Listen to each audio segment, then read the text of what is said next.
All right, hold on. Okay, let me see. There we go. You need authority too, Miss Lee, or Oh, I got it. okay. See, she already see. That's what I like. That's what I like, man. People already got stuff, to take care of. So anyway, before we even get started with no introductions, I'm telling you now, I'm heavily suggesting to Dub that the name of this pod be Little Booties Matter.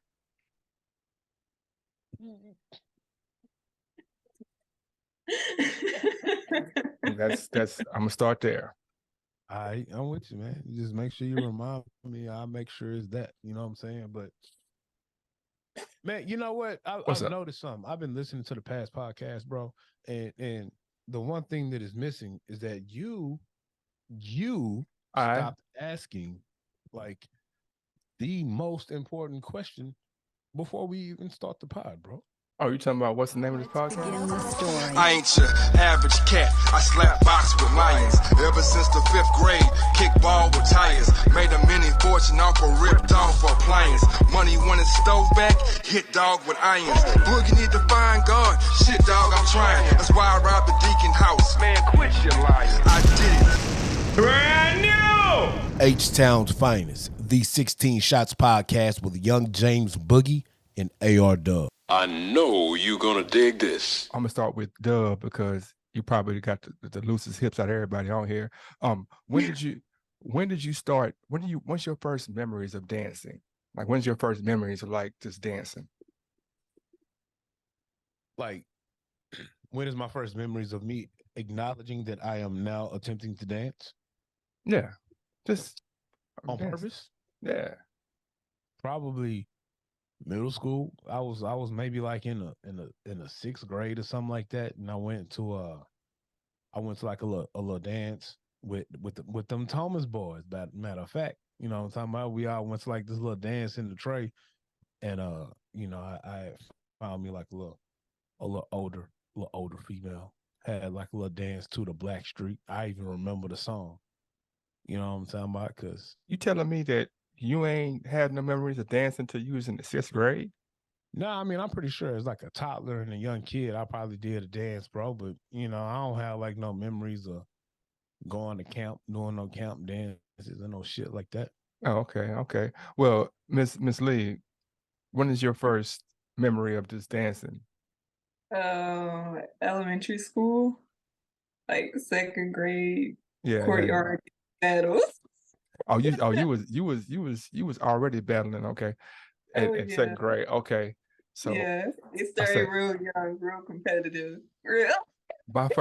my first memory of dancing, I think I remember dancing to like music in the house, you know what I mean? Not necessarily,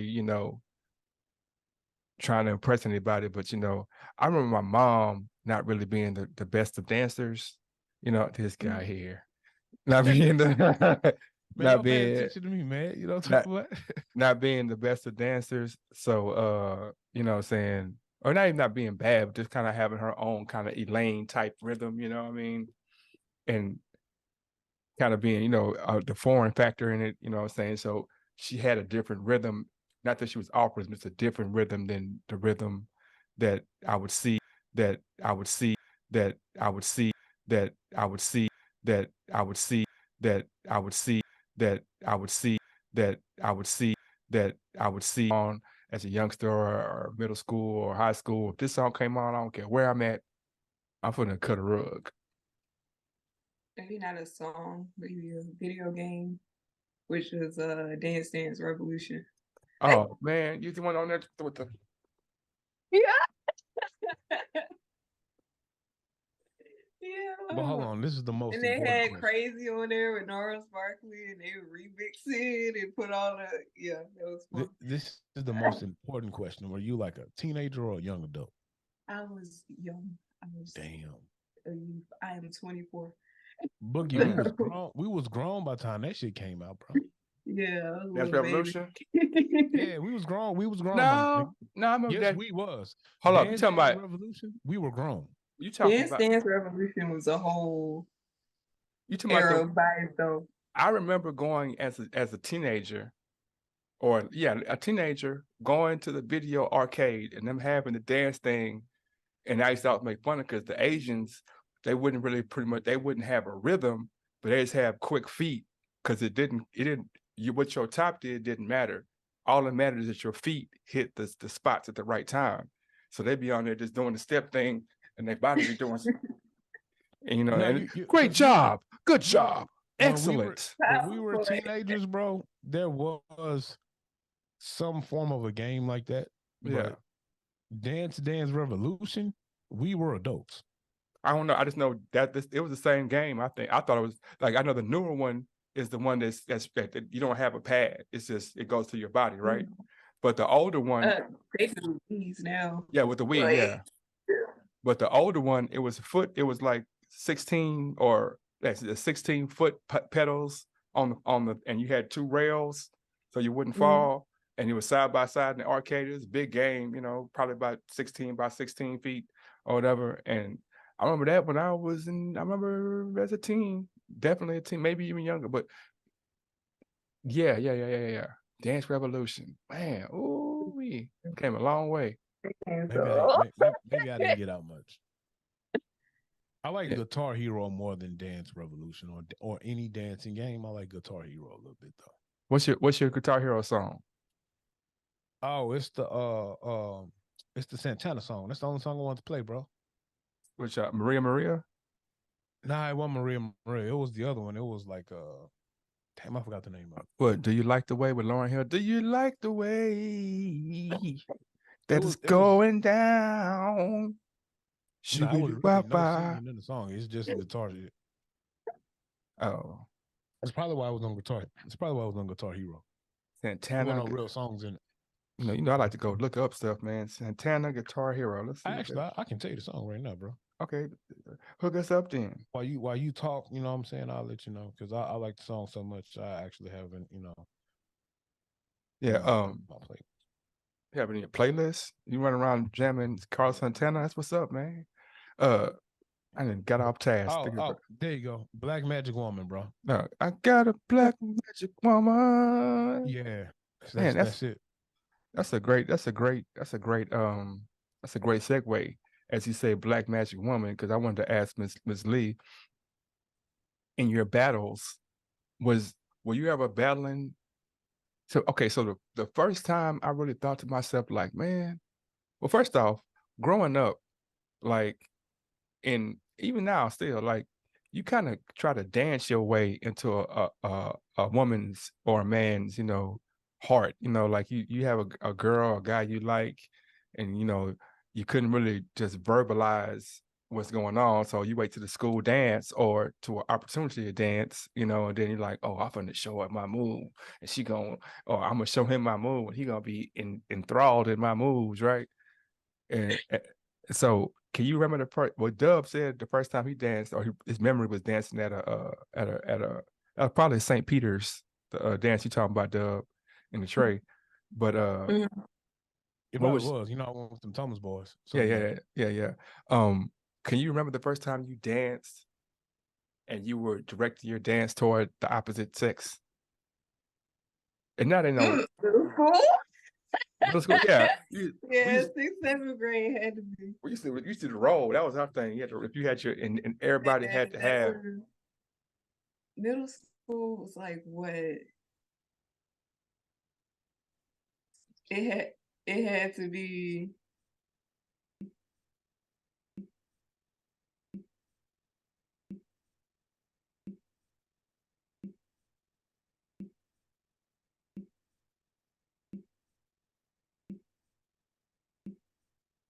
Middle school was like 30 years ago.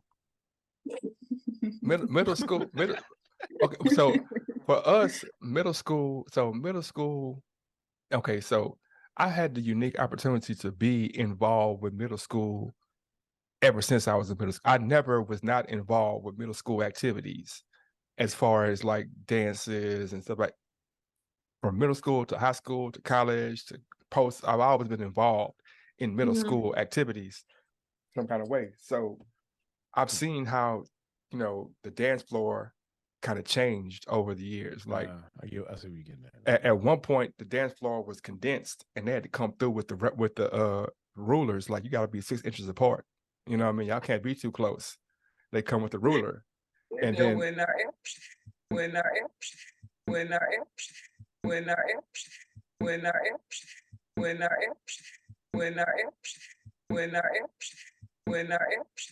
thing called the roll. Like you had the roll.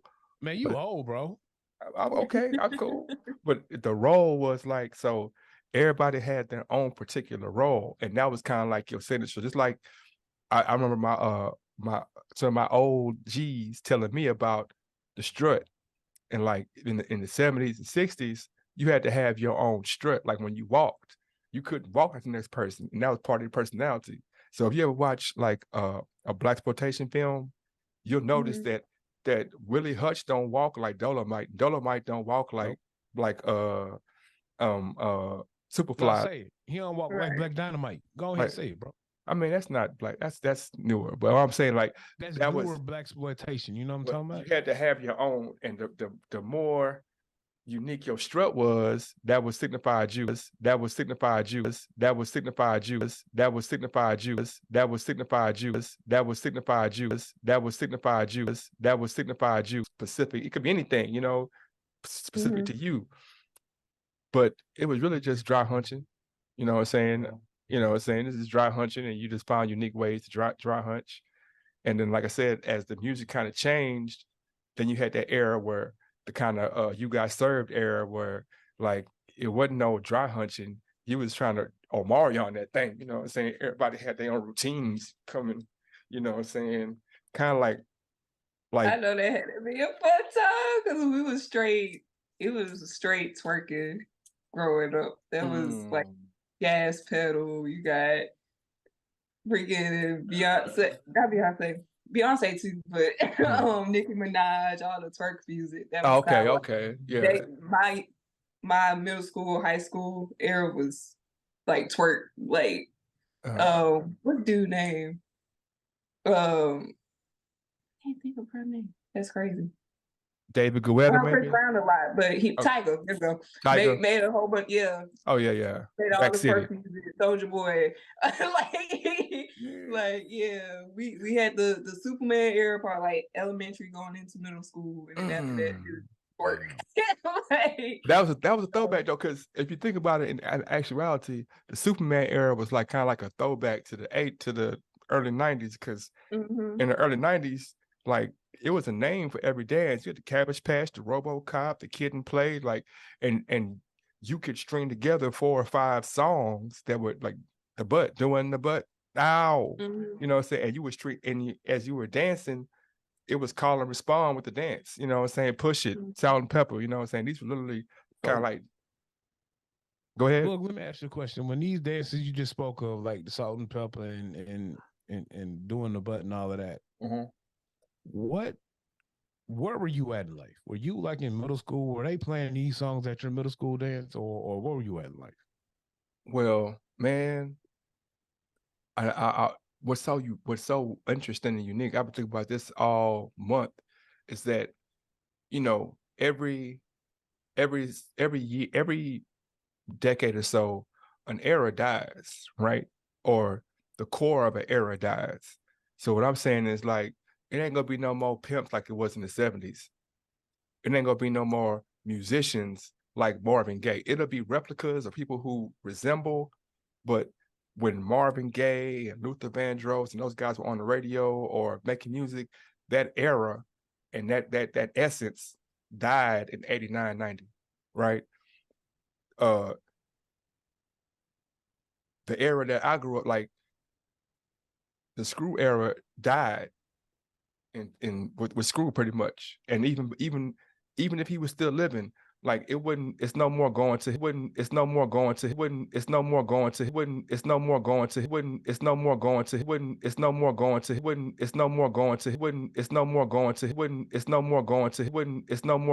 mean, like it was fresh, like they had nothing to do with it. It was like, this is the first time we hearing Salt and Pepper. It's the first time we hearing Kid and Play.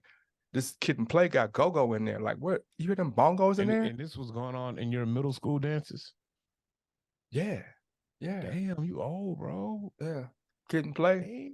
Damn, Kid and Play. Kid and Play was probably my like 6th grade, 5th grade year. Ooh, I was in elementary, bro. Yeah, I mean, it's all good, you know what I'm saying? No, But I'm not I'm just thinking about it. Like, damn, I was in elementary, bro. We got like 3 different eras on the screen. You know what I'm talking about? and what I'm saying, and it's like she's talking about the Soulja Boy. The Soulja Boy era is dead. Like they don't make songs like that. No, like it's not. There's not a contingency of artists like Audio Push and Soulja Boy and who was that with the My Dougie? Who was that? My Dougie. That's Dougie. I'm fresh. Oh, I'm fly. like I'm the fly. chicken noodle soup. Yeah. Chicken noodle, like that era is gone, and it was great in its inception and what it created, but it's gone. It's never gonna come back again. And you know what I'm saying? All we can do is appreciate it at this point. But like I said, I'm glad you brought that up, bro. yeah. Are you excited? I'm a little excited. And I don't know if I'm gonna be able to attend. New Edition is gonna have, I don't know why they call it a residency. It's only 6 shows. Man, New Edition is gonna have like a little Vegas show for like 6 shows, bro. Are you excited about that? Am I excited?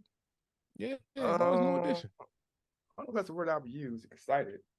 Bro, I remember going to the New Edition reunion tour when I was in middle school. I don't know how I pulled this off. I took my middle school girlfriend to the New Edition tour in a luxury suite, bro.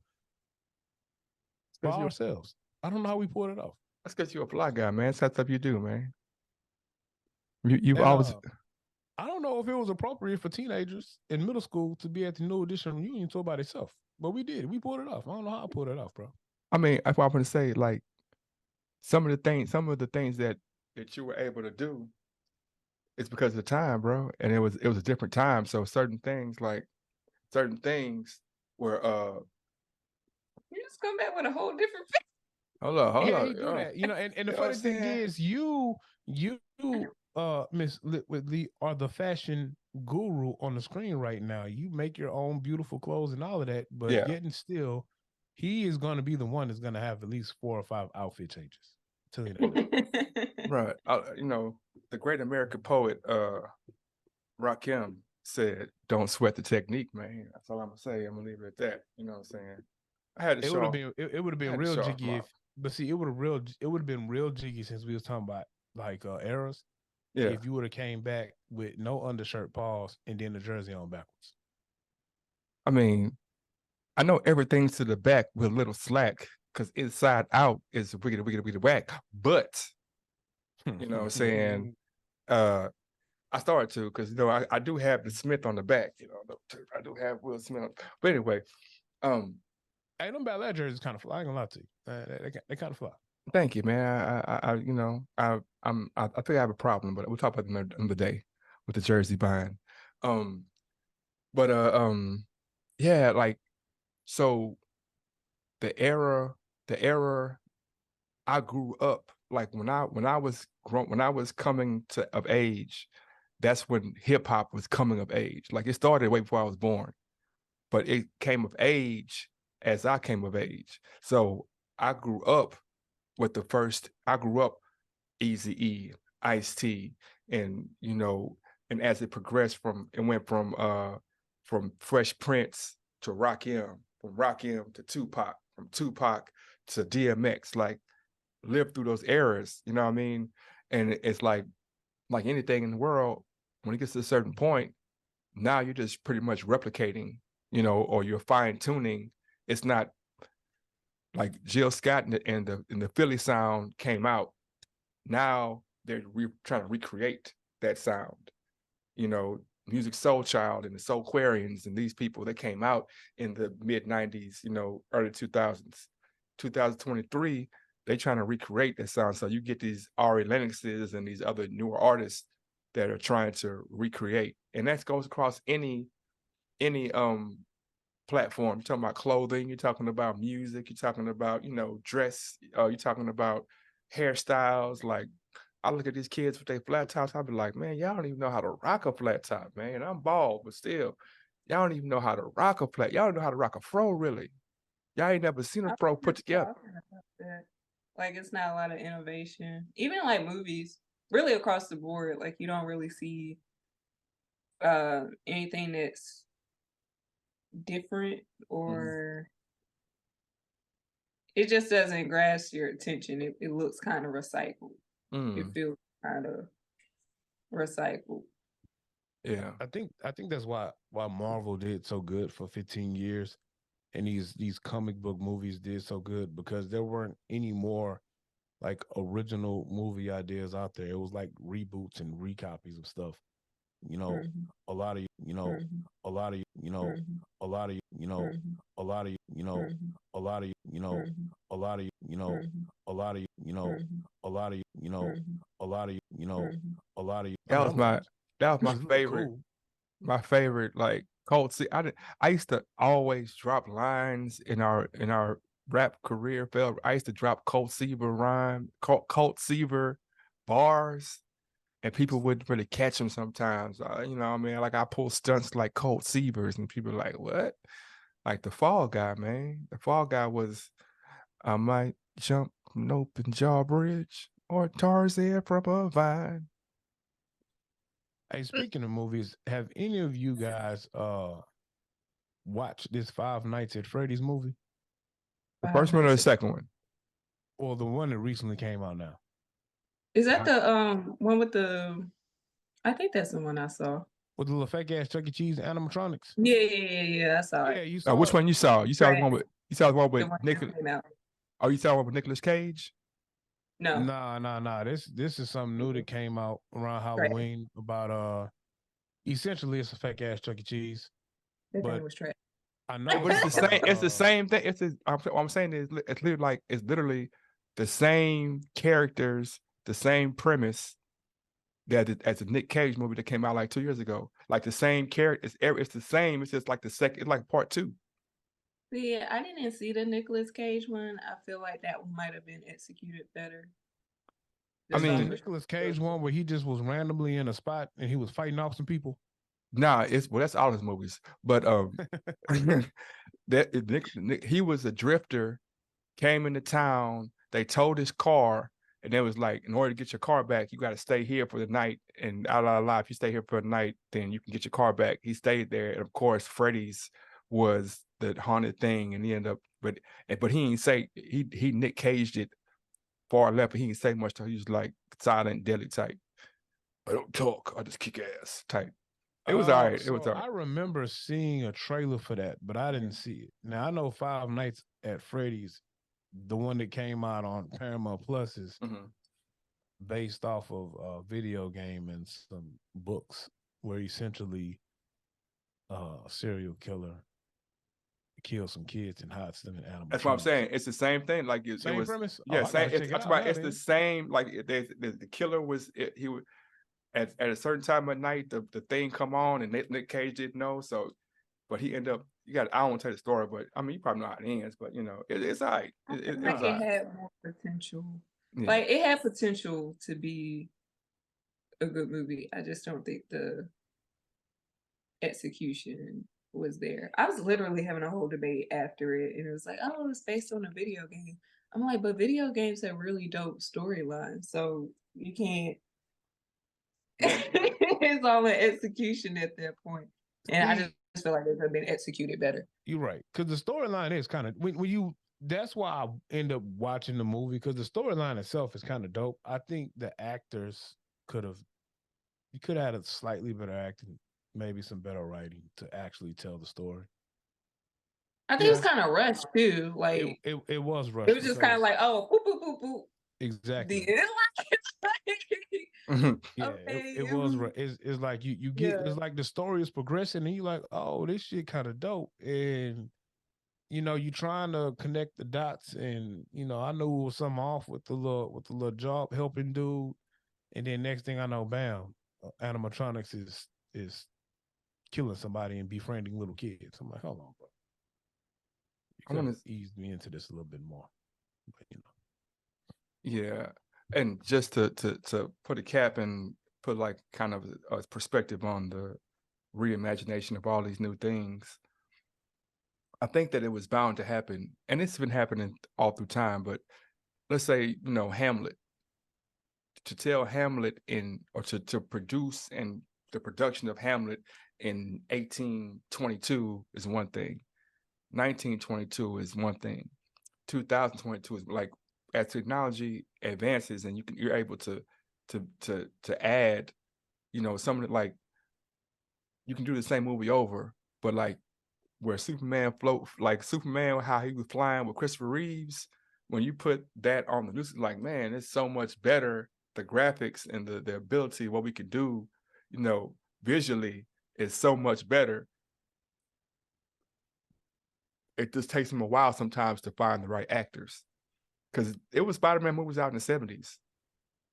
Exactly, but like, go ahead. Them Christopher Reeve Superman movies, bro. Trash. Nah, you tripping. No, you tripping. Trash. I just think about stuff like The Wiz, right? I hate The Wiz. The Wiz was ahead of its time, and they had to be more creative in their approach. Costuming, all these different things that they did to bring the storyline together. They weren't working with a lot of things. But to have the visual appeal that it did and the execution level that it did, I feel like they were a lot more intentional. And when you're a lot more intentional, you can convey a better storyline versus being the era of instant gratification, which is where we're kind of at now. A lot of people don't want to take that time to add those extra details or pay attention to those extra details. They're like, oh, it's easy. And they put it up there so you don't have that level of depth. You don't have that culture implemented into it. You do to an extent, but it's not as connecting as it could be because a lot of people are not as involved. The original Wiz lost money. It was one of the most expensive movies to make, and it lost money on Inception. I believe it, but from a appreciating art level, exactly. It's a different feel. But we tend to have revisionist history about things sometimes. Everybody, people in general, self included. Superman was super trash, bro. Superman, bro. Superman, bro. Superman, bro. Superman, bro. Superman, bro. Superman, bro. Superman, bro. Superman, bro. Superman, bro. Superman. The one which probably was pretty trash. The one where he got the bad kryptonite and got mad and was flicking in the bar. Is that flicking the peanuts? He was flicking. Yeah, that man, trash. That's the one where when homie was in like the little villain's lair with the computers. Oh, you talking about? Yeah. He got sucked in by the wires and came out like a little monster. Yeah, that's what I'm saying, man. Yeah. And every flying scene was super trash. Like the bat. I feel like that for Star Trek. Star Trek, the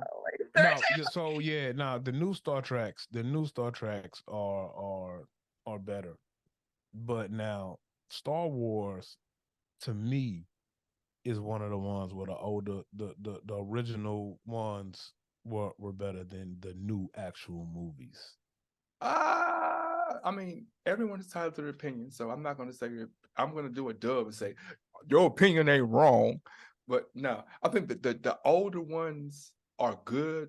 The newer ones are being judged by the older ones. The newer ones aren't bad. That's correct. No, they're not bad movies at all. I think that the actual movies, the first three of the first trilogy, I think it was written a little better. Then when you get the trilogy in the middle with Anakin, they were good. No, they were good. Yeah. The last trilogy, the problem with the last trilogy is guys of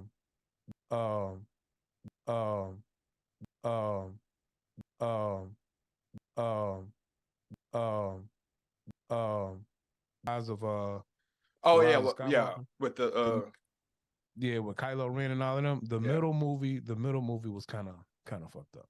But it also, and my 2 cents is that also they're fighting against, like, it's like I almost did something very inappropriate. I ain't gonna say. but I'm gonna say it's like you haven't reached this level yet, Miss Lee, because you ain't got enough years. But she don't. But when She you might be wise beyond her years, though. no, I ain't about the wiseness. This is about you start to get to a point where you're comparing your older self to your younger self, right? And so you can do it but like right now, it's like if you like you said, Miss Lee, if you go back 10 years, you can't compare it. Like you were still in high school, you were still in middle school or high school, 14, 15, right? You can't really compare 15-year-old self to 24-year-old self, but you can compare 24 to 34, and you can compare 44 to 34, 34 to, and you start doing that, and you might be a great version of your 40-year-old self, but you're still thinking to yourself like, damn, man.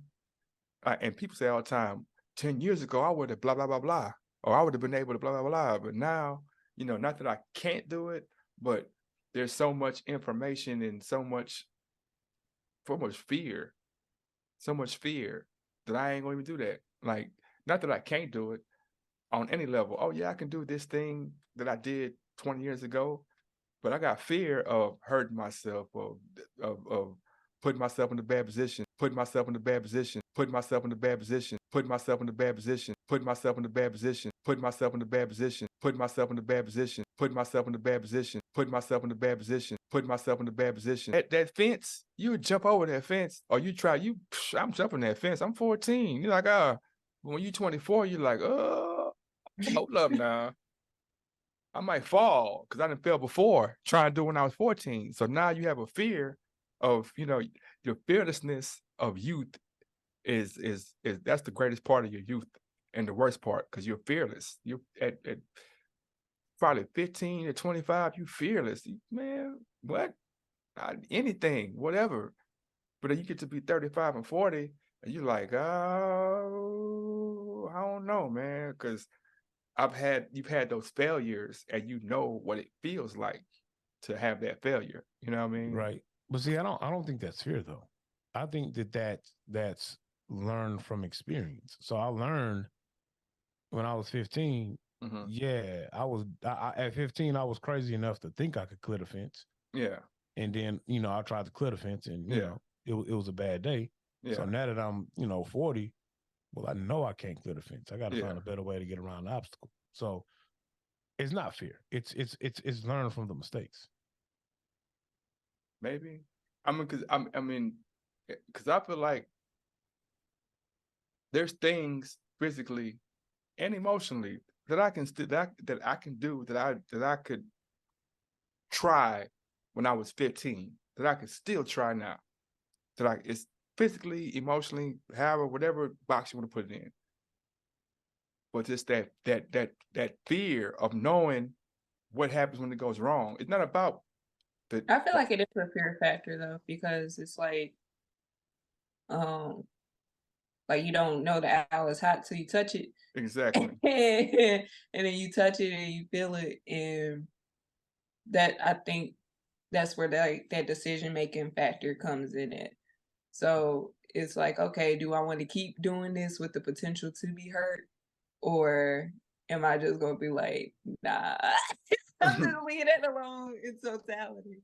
But when you're younger, you'll touch that pot 100 times. But you'll get burnt 15 times when you're younger. You're like, oh, I gotta be faster. Oh, that fear hadn't kicked in yet. You still have a brazeness about yourself. Like, okay, I jumped the fence. Oh, I didn't jump high enough. Or if I put my hands down, you'll fail a bunch of times when you're younger. You know what I'm saying? I learned that.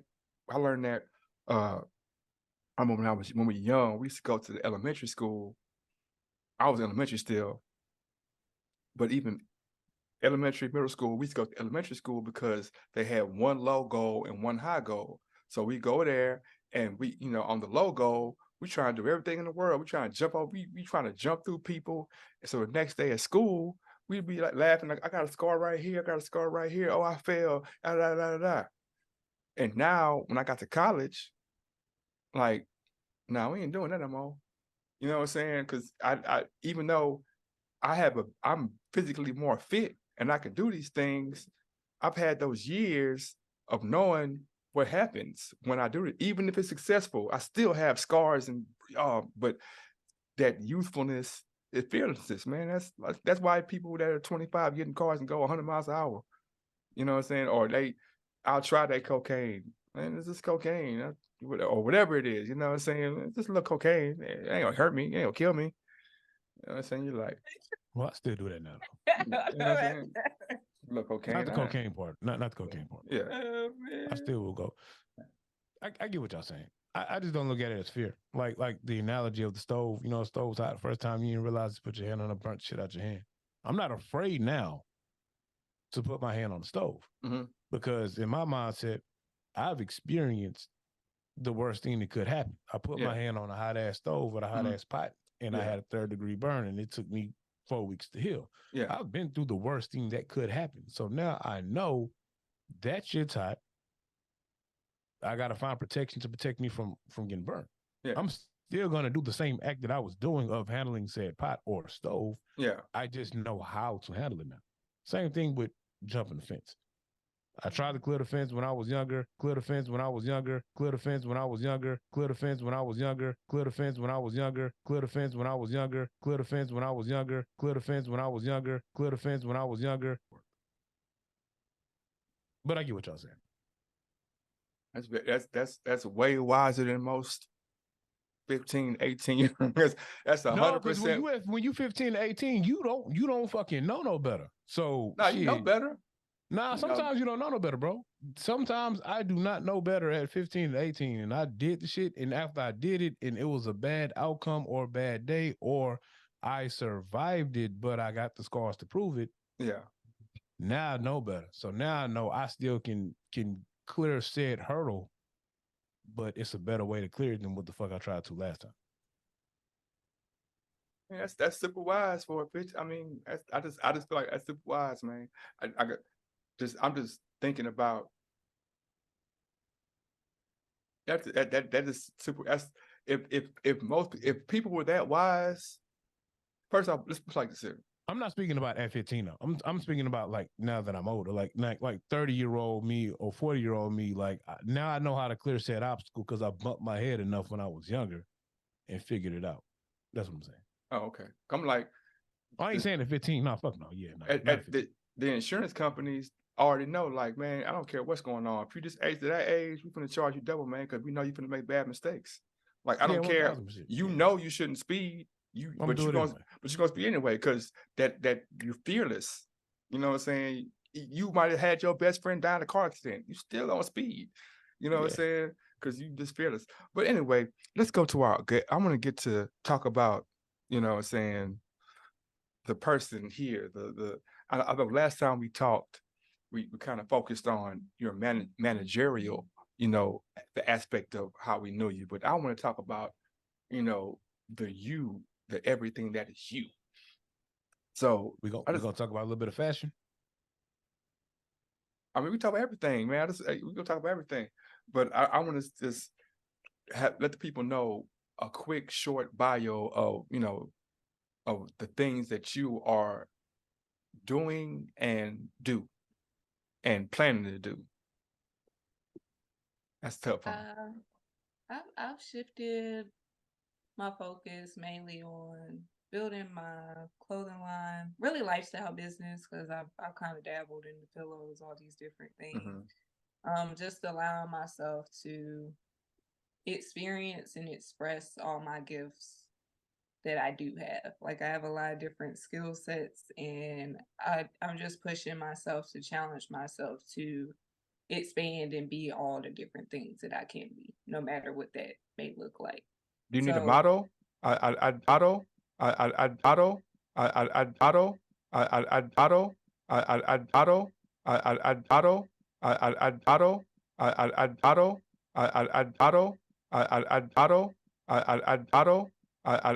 The Bel Air Academy, you know what I'm saying, getting, you know. Yeah, I just want to make like wearable art pieces. Like I have my paintings. I see. I want things to look eccentric. I want people to have the ability to express whatever they really keep to themselves and suppress. I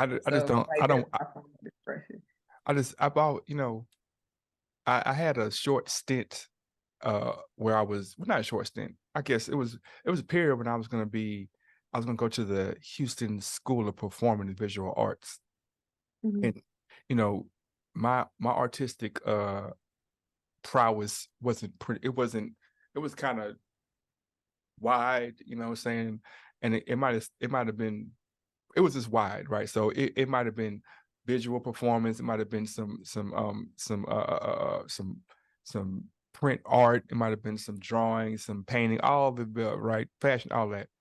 But when I went to the auditions that they had, you know, growing up in the neighborhood I grew up in, um, certain lifestyles and certain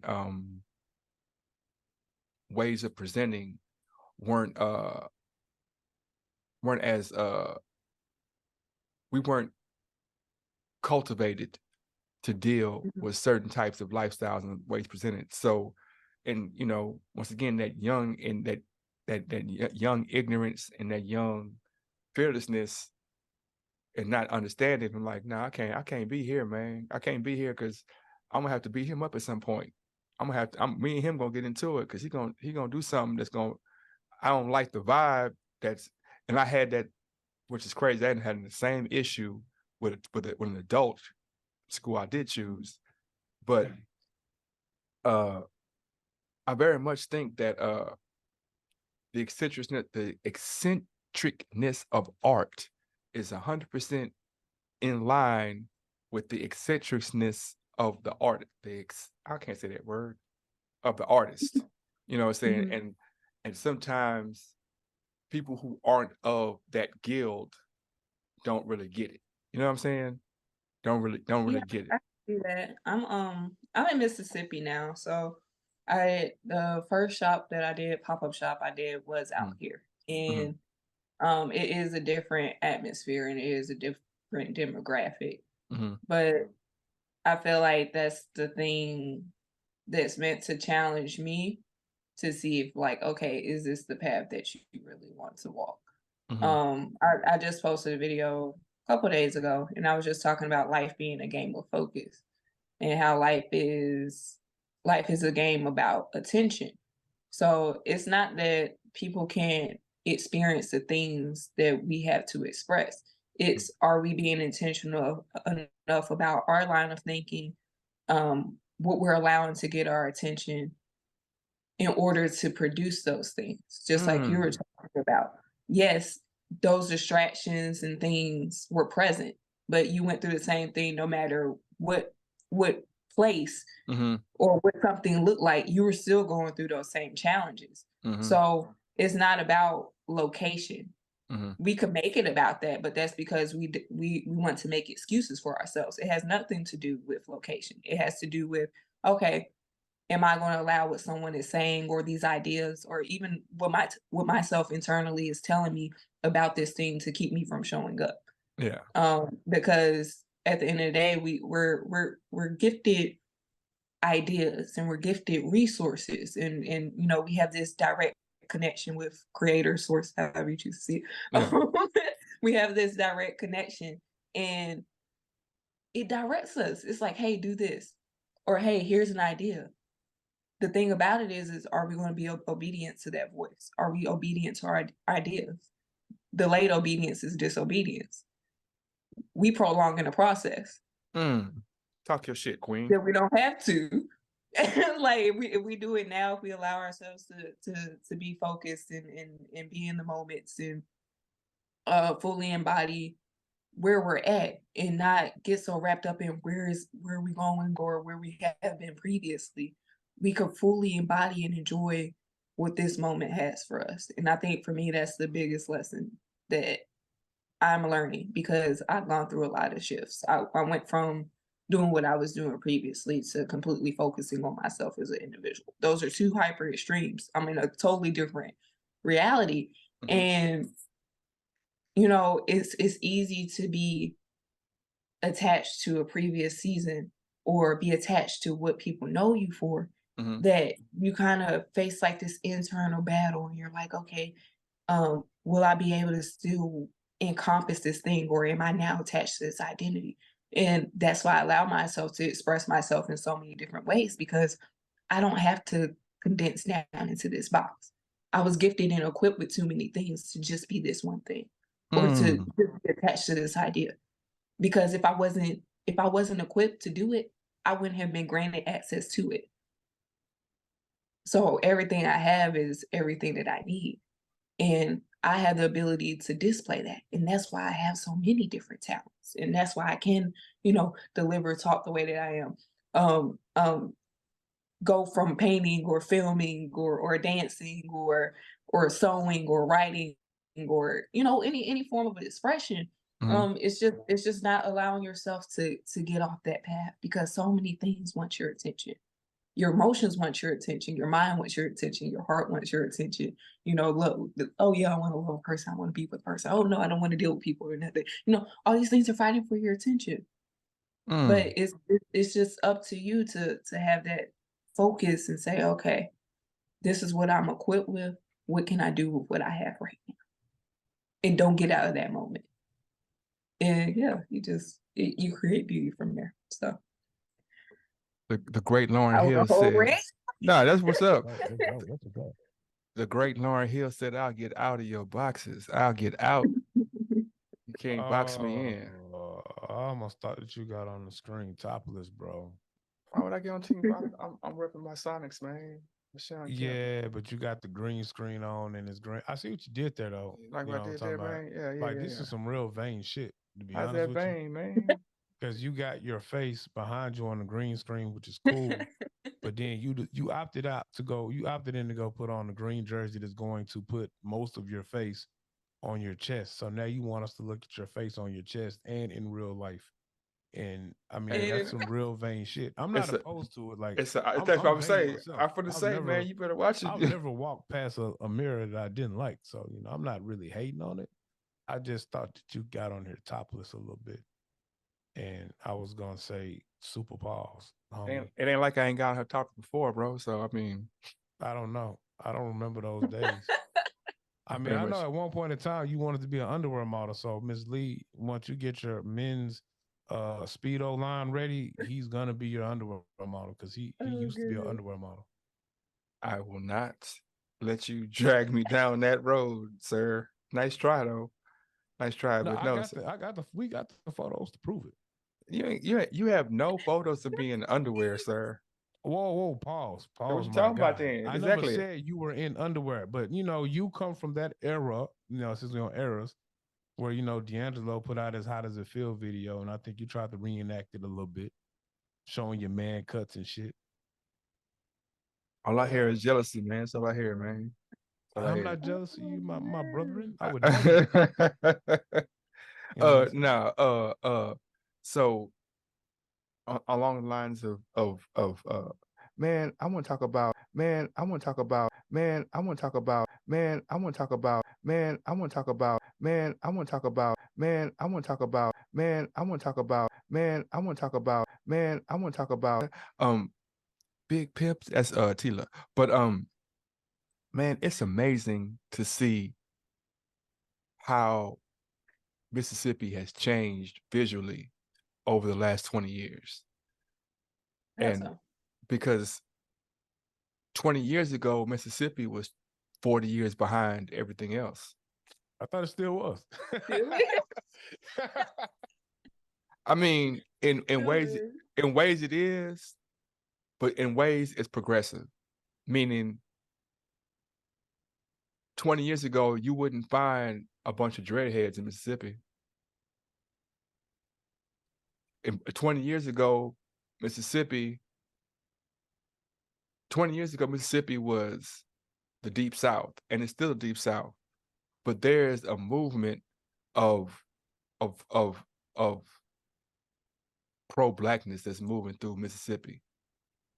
I see it. Moving through that Deep South that wasn't there, you know what I mean? And it's just unique to see. And it's a struggle because, some of those old ways are dug in deep, but it's just unique to look at it. And it's like, man, I remember coming this way, like all you finna see is Cadillacs and, Coupe de Villes and people with Jerry curls and, gold teeth. And you still got some of that going on, but now you're seeing dreads. Now you're seeing, Afrocentric clothing. Now you're seeing curators and creators making spaces in Mississippi, and that's unique to see. It's kind of neat to see. It's neat to see. It's like, damn, it wasn't like that at one point. You know what I mean? But Wouldn't that kind of be everywhere though? I mean, wouldn't nah, that be hell no. when I say that, you say what you said, 20 years ago you roll through there and you see Jerry Curls and Cadillac, Coupe de Yeah. Villes and shit like that. Yeah. But when the dreads just take the place of that, it's just the times have changed. So that demographic of people who would be wearing the Jerry Curls and got the Coupe de Villes now got dreads and Hellcats. Like, I just think it's changed with the times, like everywhere else. It might have changed I slower, would say, but Nah. nobody in it is a 2023 still lot wearing of Jerry Curls. No, Jericho actually coming back. Please don't say that. They actually coming back. But like what I'm saying is like Mississippi, bro. Like if you let's just take 3 regions: Mississippi, Houston, Arizona, or in Wisconsin, right? Milwaukee, or whatever. They're unique to they have unique things of their own. They have unique, unique characteristics of each part, right? Yes. But Mississippi was like, it was unique, but it was like behind. Like the dreads didn't replace, like as in a phase, the dreads replaced as a culture shift. It wasn't just like, oh, now we was doing Jerry curls, now we doing. No, it was a culture shift to say, okay, we're consciously understanding that these dreads are us. Like these dreads are us. Not that we're just doing it because it's cool, but like, yeah, man, shit, this is how we supposed to look. This is our stuff. This ain't, or if you talk about Houston, you know what I mean? We had Jerry curls at one point in Houston. But then we graduated to the fades and the high tops, you know what I mean? And now you see we're a metropolitan city, so you'll see dreads, you'll see, you know what I'm saying? But you ain't finna see a bunch of Jerry curls in Houston, you know what I'm saying? Well, you start to see them again, but up until this date. Where you seeing Jerry curls at? I'm asking. I'm really wondering, where are you at where you seeing people wearing Soul Glow again? I'm just asking. The Jerry like on a regular. Yeah, Not like at a theme, like on a regular you see people walking around with Jerry curls. I'm just asking. The Jerry curl's coming back because the Jerry curl or that look was it kind of it's like a South American black thing. And the more influx of South American blacks you have in Houston, because we're one of the closest border cities, they're bringing that style here. So if you go out in the city, in places where it's a dark Latino contingency, you'll see Jerry curls, bro. You talking about females or you talking I'm talking about males and females. Like if do you go to a part of town that has a heavy dark Latino contingency? You have to. It's like you're not gonna find them in Midtown, but if you go to maybe some parts of Navigation, if you go to some parts of Ailey, some parts of it's because people congregate where they can find things up there. So you're not gonna find them. You're not gonna find a bunch of them in Sugar Land because it's not, but in places where those people congregate, you'll find it. You'll find it. I'm not down you. I got you. Right, you're a self-professed hermit, bro. You're like, I don't get out much, man. I stay at the house. You deal with your circle. You're not you try to tell you call me a social butterfly or whatever, you know what I'm saying? And you say you're not the social butterfly, so I probably get out more than you think I do. I don't know. That's what you said. No, when I say I'm not the social butterfly, I don't talk to these niggas. I be out and about. I just don't talk to niggas. I mind my business. I go where I want to go. I eat my tacos with my Latin people. I hop on a plane and go somewhere else. And don't nobody know where I'm at. But I be out. But I don't socialize. That's what I say You the social butterfly, not me.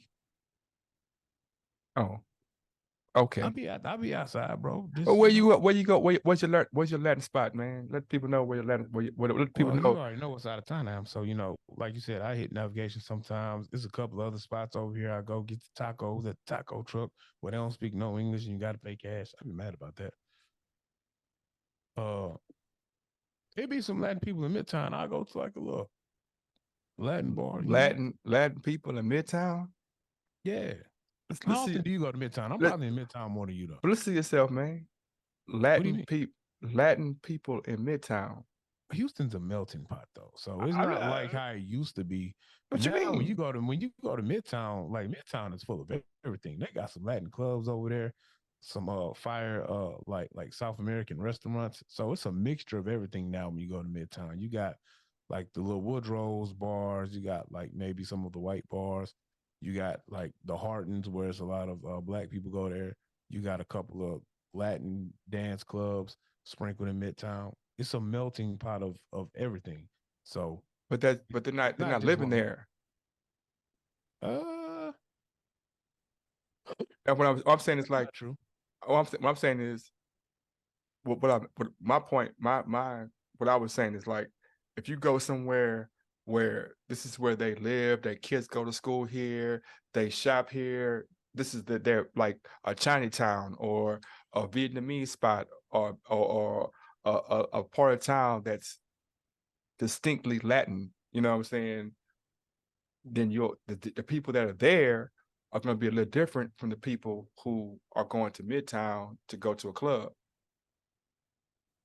or to go to a eatery. It's different. It's a different type of people because you're going out to blah blah. I'm just going to the corner store. I'm just going to get something to eat. I'm just going to. I'm not dressing up. I'm just going. Hey, this is where I get my groceries from every Wednesday, every Friday, or whatever. But I mean, I get it. Well, if that's the case, I live in a Latin community then, bro. We could have a long discussion about Latins, but I don't want to do that because Latin is such a broad word. It is because it broad word. encompasses a lot. You know what I'm saying? So, yeah. Like, are you seeing a bunch of Dominicans with the Jerry curl? Though? I'm just wondering. I mean, I would have to ask them. I don't know. I mean, I wouldn't know off top. I'm just saying, like, man, somebody was telling somebody sent me something and I called them and asked them about it, about Mexicans and what a Mexican is. And it confirmed what I knew about already, or what I was thinking, that we mislabel people as Americans all the time because we just have small minds when it comes to foreign shit. Damn. It's true because like a Mexican, what a Mexican is more of an Indian than a Mexican or a Mexican, right? But then you have, I don't want to go. That's a different conversation. I would defer to my Mexican homies to break that down for me. I mean, it's historically like Mexicans speak Spanish because the Spaniards came in and invaded Mexico. Blah blah blah blah. That's why they speak Spanish. They don't speak Mexican. They speak Spanish. And true or native Mexicans aren't light skinned and taller. They're shorter and because they were there. There's a breed of Mexican, or there's a contingency of Mexican people who are mixed with Spaniards. That's why you got the blue-eyed and the red-haired Mexicans and all that kind of stuff. And those are descendants of Spaniards because the Mexicans were the Mayans and the Aztecs. No, they don't have blue eyes and red hair and all that kind of stuff. And so, and even in Mexican culture, the ones who are darker are quote unquote looked down upon. You know, Guatemala is the border of Mexico, and the Mexicans treat the Guatemalans like we treat the Mexicans, as far as like, y'all can't come in our country. They got the same Donald Trump type, put a wall up, can't come in here as whatever. But like I said, that's a whole different conversation that I want to get to. I want to get back to this art and this dance and this music. So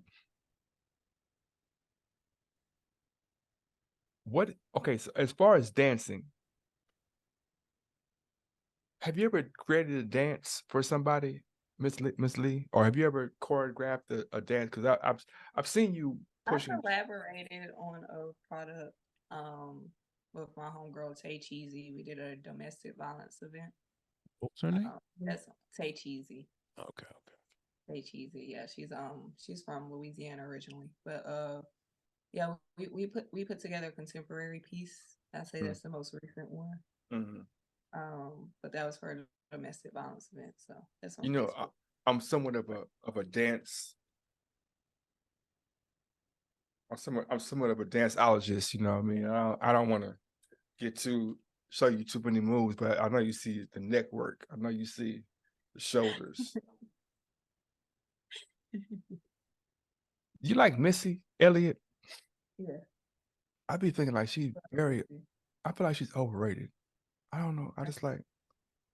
I don't. I be like, man, I'm like, I don't know. I like Missy. That's a talented woman. I mean, I'm not saying she's not talented. She got range. Like she has range. Suck it to me like a. I used to always feel like she made big girl music. You know what I'm saying? Because all her songs had the same like premises. Like, I got my heart broke, and I'm gonna get his ass back eventually, but he don't know what I got. But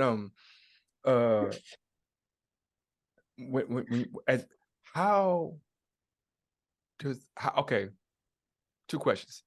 When you're collaborating with a dance, like what is your dance? Like what is your dance?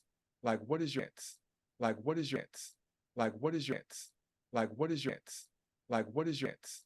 Like what is your dance? Like what is your dance? Like what is your dance? Like what is your dance? Like what is your one? It's going with it. It's probably like mental memories in the back of my mind. That's why I was really good at filming. I watched a lot of movies growing up. Like I would watch them with my grandmother. It'd be stuff like Hitchcock, and you got like your Fred Astaire, you got like Funny Face. So I had that era. I had like the fantasy films. I had all the musicals. So it's a conglomerate of information that I feel like I just have back here. Plus, I was a theater kid growing up, so we did a lot of stage direction, and just it's a combination of things. It's a combination of things. So, and that kind of bleeds into like the fashion as well. I just have like a lot of stored up information, and I think that just kind of transcends and curates.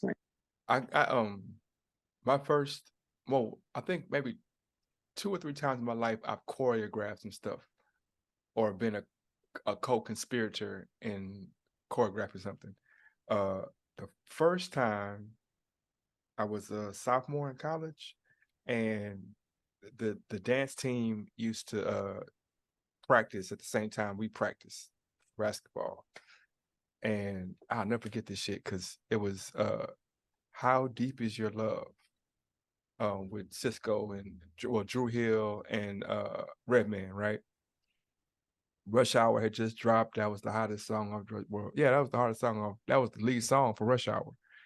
And they were like, oh, we're gonna dance off of that, so we're practicing and they're doing a dance over there. And I'm like, man, that's my shit, you know what I'm saying? Side note, when I was real young, coach had always told me, like, hey, when you go to the arcade, when you go to the arcade, when you go to the arcade, when you go to the arcade, when you go to the arcade, when you go to the arcade, when you go to the arcade, when you go to the arcade, when you go to the arcade, when you go to the arcade, when you go to the arcade, when you go to the I got with my guy, Greg Nelson. I don't know if he's listening or I don't know if but Greg Nelson, I was like, hey, just throw the ball over there. I'm gonna go over there and I'm gonna do a dance on the cheerleader. So this is during practice, shows my focus. I'm like, hey man, you know what I'm saying? So I go over there and I dive over there, and man, the timing was perfect. Come on, I'm like, I do my little thing, and then and it's like, we should do that for real. I was like, we can. I was just talking, and she was a cutie, so I was like, yeah, we can do whatever you want to do. But anyway, ended up practicing for it and doing it, during the playoffs, or actually for the championship game. Like at halftime, we went and did the dance. You know what I'm saying? And then I think I don't think I didn't choreograph it, but I put my little 2 cents in on the time when me and Dub when we was doing music, when we had the we supposed to do 50 Cent at the Woodlands, and we had some dancers. Our manager had the great idea to have some dancers, so we had some dancers come in, and everybody had a part. And I was like, hey, you know, since my part is last, and we should do this and da da da da da. And so there was a little part right there. But I say I like to say that as I was thinking about it, like I visualized how the music would feel, the music would feel, the music would feel, the music would feel, the music would feel, the music would feel, the music would feel, the music would feel, the music would feel, the music would feel, and like, okay, build off of that, or do I have a feeling? I'm like, okay, this whole song is gonna be feathery, so I'm gonna be feathery the whole song, or this song is hard. It could vary because sometimes you're going off lyrics. Sometimes you're going off instrumentation. Sometimes you just flowing and doing whatever you feel. So I think it could vary. It could vary. When's the last But time it's all storytelling. When's the last time you battled somebody? Freestyle dance battle. I just saw one. I'm telling you, bro. I just saw one on IG, bro. They had like a little Halloween dance off. I seen. We was dancing. We didn't have a dance off. I haven't done a dance off in a while, but yeah, I seen her. Yeah. Her friend hit the. Yeah, you know. I mean, that was like that was like. But see, I seen her. You know, it could have been just, you know, friendly competition, but she gave her like the little shimmy out the way, and you know, like, it's my turn. Yeah. I just like to see people. I like to see people displaying different sides of themselves, like growing. You know, not even growing, but it's like, okay, you've seen this of me. You've seen me in the background. Now you see me in the foreground. You see me in the, like, it's just a complete view of a person. That's just really neat to me. You know what I mean? Because there's a tendency of people who only saw you as the person who's working with that person, and now people are seeing you as the person who has, you know, they've seen your modeling and your designs. Now they're seeing that your designs match your energy, right? You know what I'm saying? Because people are like, what in our society, or the way we build things nowadays, like, you can't just be a great writer, you can't just be a great dancer, you can't just be a great orator. You have to be a product. And you know, for better or for worse, I think it sucks sometimes, but whatever. But like, to encapsulate the whole conversation, you gotta be super person. You gotta be super in the eyes of the public. You can't just be good at what you at one. You gotta be super. And you know, not I think it's that, or you have to, in my case, maintain an idea of something. Especially the level of impact that particular season had.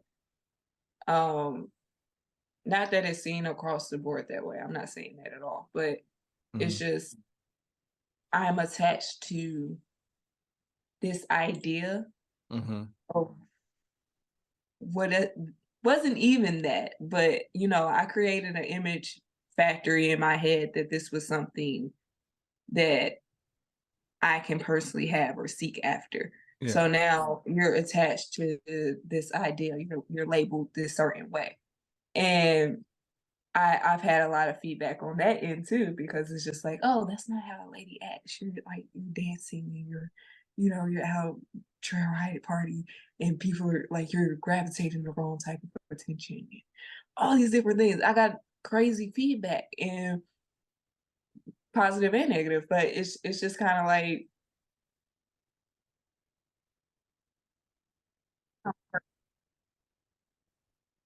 talent, and you could be multiple things at one time. You Mm. don't have to be this one thing, or I don't have to discredit you because I'm seeing you in a potential thing of what I thought you should be, Mm-hmm. and now you're doing something different. I'm like, just because I'm dancing, enjoying myself, having a good time, that doesn't make me less of a woman. That doesn't make me less of a person that did all the things that I did do, because I did leave an impact and I did, provide a service and a help. And I did give a lot of hope to a lot of different people. So that doesn't discredit that. And that's what I want people to see it for. Because I'm like, don't get attached to a season or a role that I played or a position that I'm in, because that's going to change. Mm. But there's something that remains constant throughout that, and that's the entirety of who it is that I am. So if you can't rock with who I am, that's okay. But don't judge because you misunderstand. I was gonna say, to add on to what you're saying, it's that's people want you to be. It's a fine line of being what you are or being what you want to be, and accommodating people's idealism of you, right? So because you're this, you got to be that. Because you're this, you got to be that. And if you do these other things over here, then oh man, you can't do that. How you gonna do that? You know what I mean? You do this, you can't do that and this. That's and that's not a reflection of you. It's a reflection of the comprehension of other people and Or our the level or path that they put on themselves. on themselves. Because Yeah. like so many people are like, oh, I can't do X, Y, and Z. I'm like, why not? I'm the type of person like I tell somebody quit, do everything, bro. Like for sure, you better, man. Look, we the way we're set up and taught and the way that things are, it's like people don't look at you or as at a person as a person. Like they make you a commodity or a fraction, like you, like in every aspect of everything. It's like everything is a rollout or everything is calculated, or the people try to say like it's calculated. It's like if things were that calculated, man, you know how smooth the earth would roll. You know how things would move so smooth. If everything was so calculated and people were doing things on the level like, oh, I'm doing that to make money. Or I'm doing. If it was that simple, then the world wouldn't be certain. Like the spontaneity of life and the flavor of life is a spontaneity, and people want to box you in to be okay. Oh, you're this. You're a young Black woman. Then you can't like opera. How you like opera? That's strange. Or you make clothes. Oh, you make clothes. They gotta be urban clothes. You can't make high fashion clothes. Or you tall and Black. You can't play tennis. Like you can add any increment to it. However, oh, you smoke weed. That means you must be this, that, and the other. You can't, whatever it is. Like, and so that's just the dynamic of the world we live in. And then on top of that, and then on top of that, and then on top of that, and then on top of that, and then on top of that, and then on top of that, and then on top of that, and then on top of that, and then on top of that, it'll be outstanding. I think it's a beauty in it, though. Yeah, it is. It is. It's beauty. It's a beauty in everything. It's I've talked a lot about like parameters, right? We only allow things that we're exposed to. So when you're exposed to that pressure, a level of excellence becomes required. And I think it's necessary. Especially for our community. Like I feel like excellence should be pushed. I feel like standards should be brought back into play. It's a lot of things that fly and are allowed that shouldn't be. Oh, we don't want to talk about it. We don't want to get into the reality of it. So let's go there. So hip hop versus rap. There's been a conversation going on for a couple of weeks or a couple of months, maybe years, about hip hop and rap and what's the difference, right? Mhm. And so rap has a connotation of what rapping is. When I'm a rapper, you know, I talk a certain way. I gotta, and hip hop is a culture. Mhm. Do you think that I'm gonna ask Dub first. Do you think that rap and hip hop are at odds, or do you think they're working cohesively? I don't think they're at odds. So I always thought that hip hop itself was the culture, Mhm. and rap was just one of the pieces of the culture. Forgive me if I don't know exactly every element that they say is a part of hip hop, Yeah. but like the MC portion of it, the DJ portion of it, the breaking or dancing portion of it, and Mhm. even the graffiti portion of it. And Mhm. I'm pretty sure I'm leaving out an element or two, but I thought that encompassed what hip hop was. Mhm. So I don't think that there is a I don't think that hip hop and rap are at odds. I think what's at odds is when people say this is rap versus true MCing, and then it gets diluted when people say, "Well, I ain't hip hop, I'm pop." I think that's where the struggle is. Saying, "Don't box me in as a hip hop artist. I am a pop artist," because I guess pop means popular music. Let me just add to your conversation so you can have a pretext. Uh, the five elements of hip hop are lyricism, DJing, b-boying, b-girling, breakdancing. What is b-boying? I don't know what that is. That's it's the pop locking and hey, Oh, so that would be like the dance. Okay, cool. I yeah, got yeah, yeah, yeah. Graffiti and historical knowledge of the movement. Those are the five elements. gotcha. So Versus rap. So yeah, that's what I'm saying. You can't say hip hop versus rap because MCing is part of hip hop. So okay, hold on. What I'm saying, what I'm saying is, okay, I have a stance on it. I'm not gonna say my stance first. I asked you first. Now I'm gonna ask Ms. Lee, who are your top five MCs in rap? Ooh.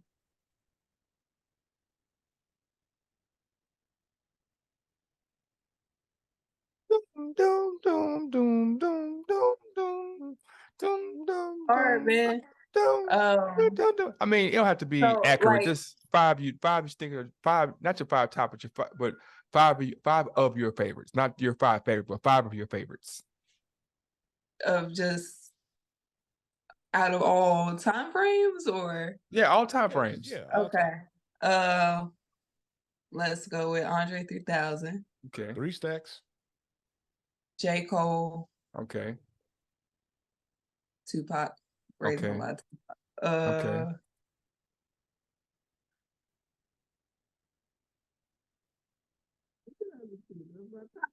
Those my top ones. Those my top ones. Like Boogie throwing gang signs. Lauryn to me. Hill Lauren Hill. I'm gonna say you Okay. better put Miss Hill in there. and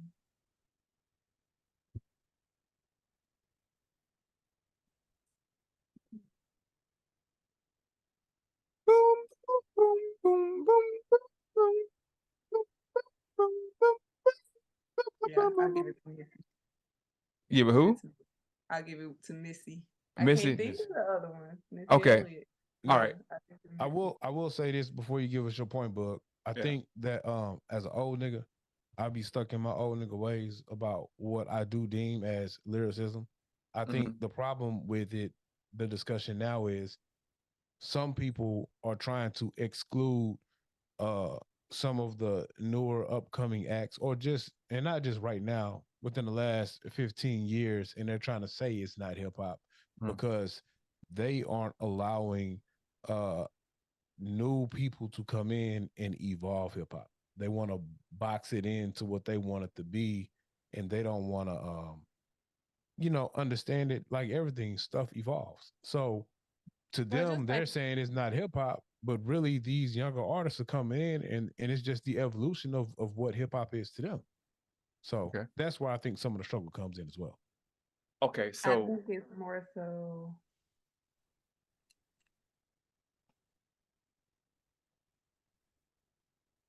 talking about culture, right? Yeah.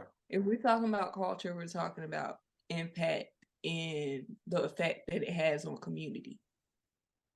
That's where I'm going right? to. That's where I'm going to. Keep going. If you look at current artistry and you listen to the lyrics and the impact and the things that people are verbally saying, a lot of things are more centered around clickbait. It's all about, oh yeah, attention, you know, you got the drama and oh who with who did what, who with who did what, who with who did what, who with who did what, who with who did what, who with who did what, who with who did what, who with who did what, who with who did what, who with who did what. Was not about who was the best person with words, right? Like if you think about it, like a diss record is childish as fuck, man. It's childish, man. It's super childish. Like we talking about each other. We ranking. But we'll take a diss record and turn a diss record into like real life shit. Like I was just talking about you, bro. We was just talking shit to each other, man. You want to shoot me or kill me or beat my mama up or throw. We can't even play the dozens, right? But what I'm saying is the verbiage of rap has turned into like, okay, rap is about.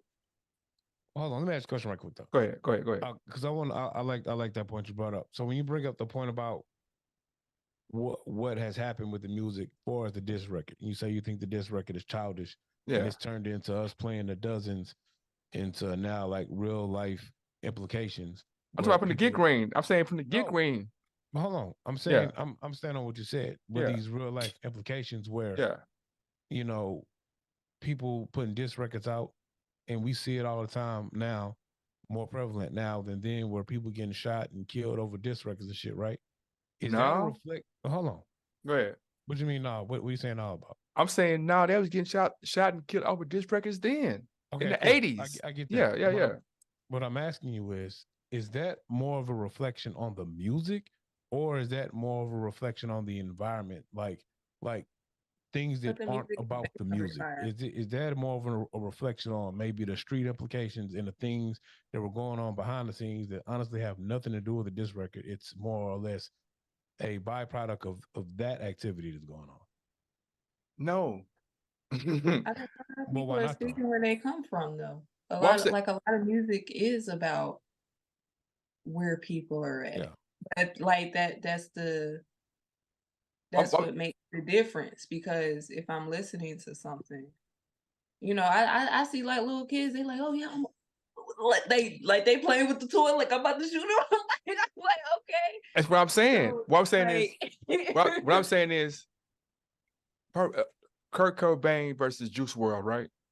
What's the difference? What's the difference? There's no difference. No difference. But Juice WRLD is like he died a addict, right? Mm-hmm. So did Kurt Cobain. But we look at it different.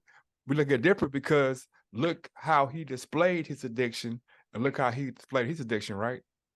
They were both. What I'm saying is when Kurt Cobain displayed his addiction, he talked about how it was tearing him up on the inside and how he was trying to deal with it. Okay. When Juice WRLD did the same thing, there was an element of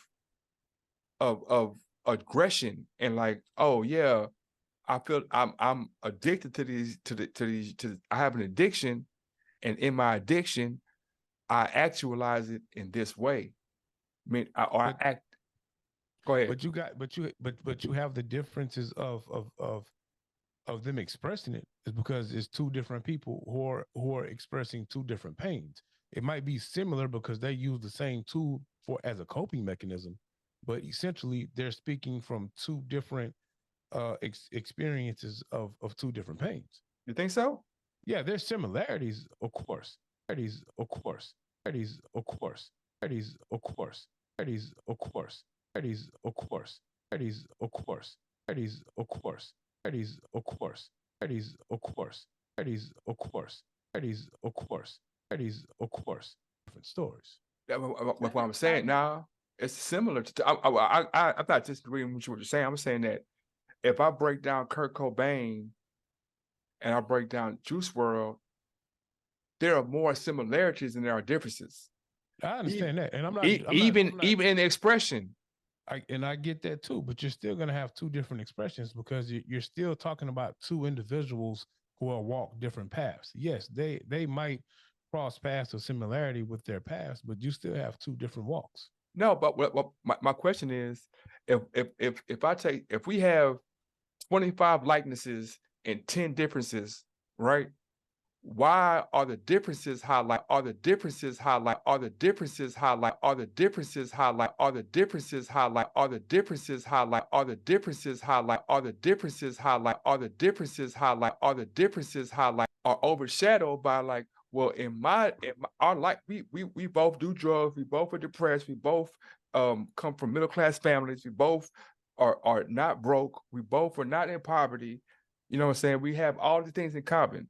But we both do. Hold on. We both do pills. But when you say the differences are highlighted, and what do you mean by that? I'm trying to figure out how did that come into play? What I'm saying is that the difference is that Kurt Cobain is speaking of depression and saying I want to hurt myself, or I am going to hurt myself, and Juice WRLD is saying I'm gonna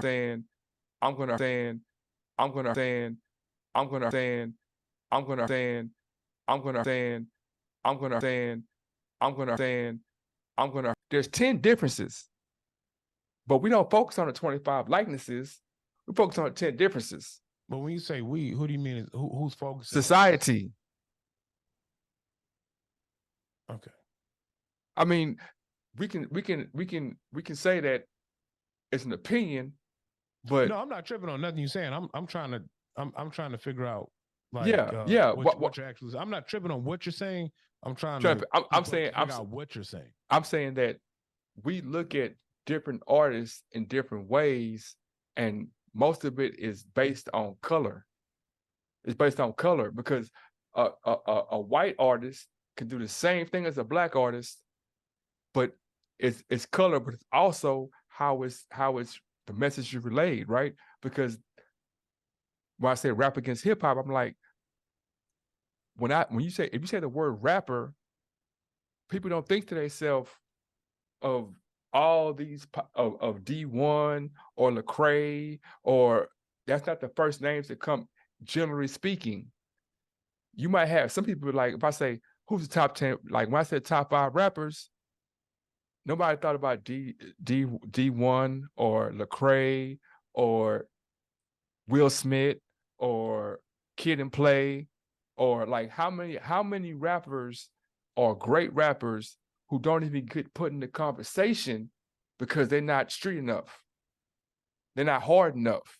They ain't gangster enough. They don't talk about these aggressive things. Like Will Smith is a dope ass rapper. Will Smith probably one of the greatest rappers of all time. Word for word. I've said that and you've ridiculed me about that. No, you always say that. Wrong person, bro. You talking about Kevin them. No, you ridiculed me. You have ridiculed me about my love of Big Willie style. That's what I'm saying. Bro. No, I haven't. You keep saying, you always say that, and you like, because I didn't even know you. Look, I didn't even know you were right. Big Willie style came out in '99, right? Yes or no? Of course it did. But I didn't know you '99. No, you didn't, bro. So how I'm really curious about something I know you about. But anyway. I was listening to that shit in 06. Oh, well, I don't know about that part. You listen to Big Willie style in 06, man? I listen to it right now, bro. See, and you laughing. And what's your favorite? That's the same laugh. What's your favorite cut? Why are you asking me name of songs? For the 20,000th time on this podcast, you know, goddamn well, I do not listen to names of songs. I put that shit in my playlist and I ride and listen, and I sing Big Willie style, getting jiggy with it, and I make more money than Eminem without cussing. I listen to all that shit. What's the first? What's the hook of the song you like? Why are you asking me shit like this, bro? Don't be trying to see. I'm asking the question. You be trying to discredit my text with this. Well, what's this and what's that? And you know I don't be knowing that shit because I be drunk 90% of the time when I be listening to music because I don't listen to music sober. I listen to it drunk. Anyway, I ain't gonna say you a weird nigga. because you listen to Will Smith drunk. I ain't gonna say that, but I am gonna say that my favorite cut from Big Willie Style was the title track Big Willie Style with Lisa Lopez. That's So my let me ask favorite. you this though. Yeah. So I will say, me being a black male, you know, you know, you know, you know, you know, you know, you know, you know, you know, you know, with it. I can't Like relate with it. what? I can't tell you what Kurt Cobain is talking. Like if Kurt Cobain is dealing with whatever, I might not be able to relate to that. I could relate to the things that Juice WRLD is rapping about, or any rapper who was rapping about that they have experienced growing up in their environment, because I might have grew up in a like-minded environment where a Kurt Cobain or a country artist or another artist that might be talking about some of their trials and tribulations, I might not have experienced that, so I don't relate to it. So I don't think it's highlighting this over here and not highlighting that over there. I just think it's things that I can relate to. That's why I can get jiggy with it. See what I did there? Mm-hmm. I'll say this.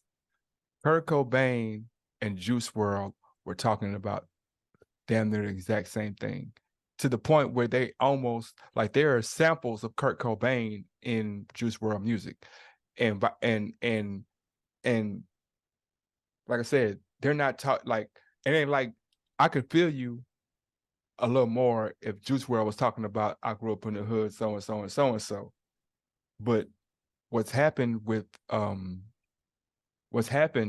is that you have a lower upper middle class like the difference between the US and other places is that the US has a large middle class. Other places have large lower classes. So there's more people in the US that are in that lower middle, upper middle class, whatever. So like their issue is like, I'm not being understood. I'm not given a chance to breathe the way I want to breathe. Linguistically, artistically, psychologically, right? So when Juice WRLD is singing his songs, he's talking about, you know, being able to express, not being let to express. What Kurt Cobain is saying, I'm not being able to express. Just Teen X, you know, one of his biggest songs was Teen Spirit, right? Because the teen spirit, as long as time has been around, has been suppressed by older people. Like, no, cut that teen stuff down. Y'all need to be more this. And it's like, no, I'm a teen. I need to be like this. But all that being said, the lyrics are similar. Okay, let me ask a question. Yeah. How would I know? How would I know if I never listened to Kurt Cobain?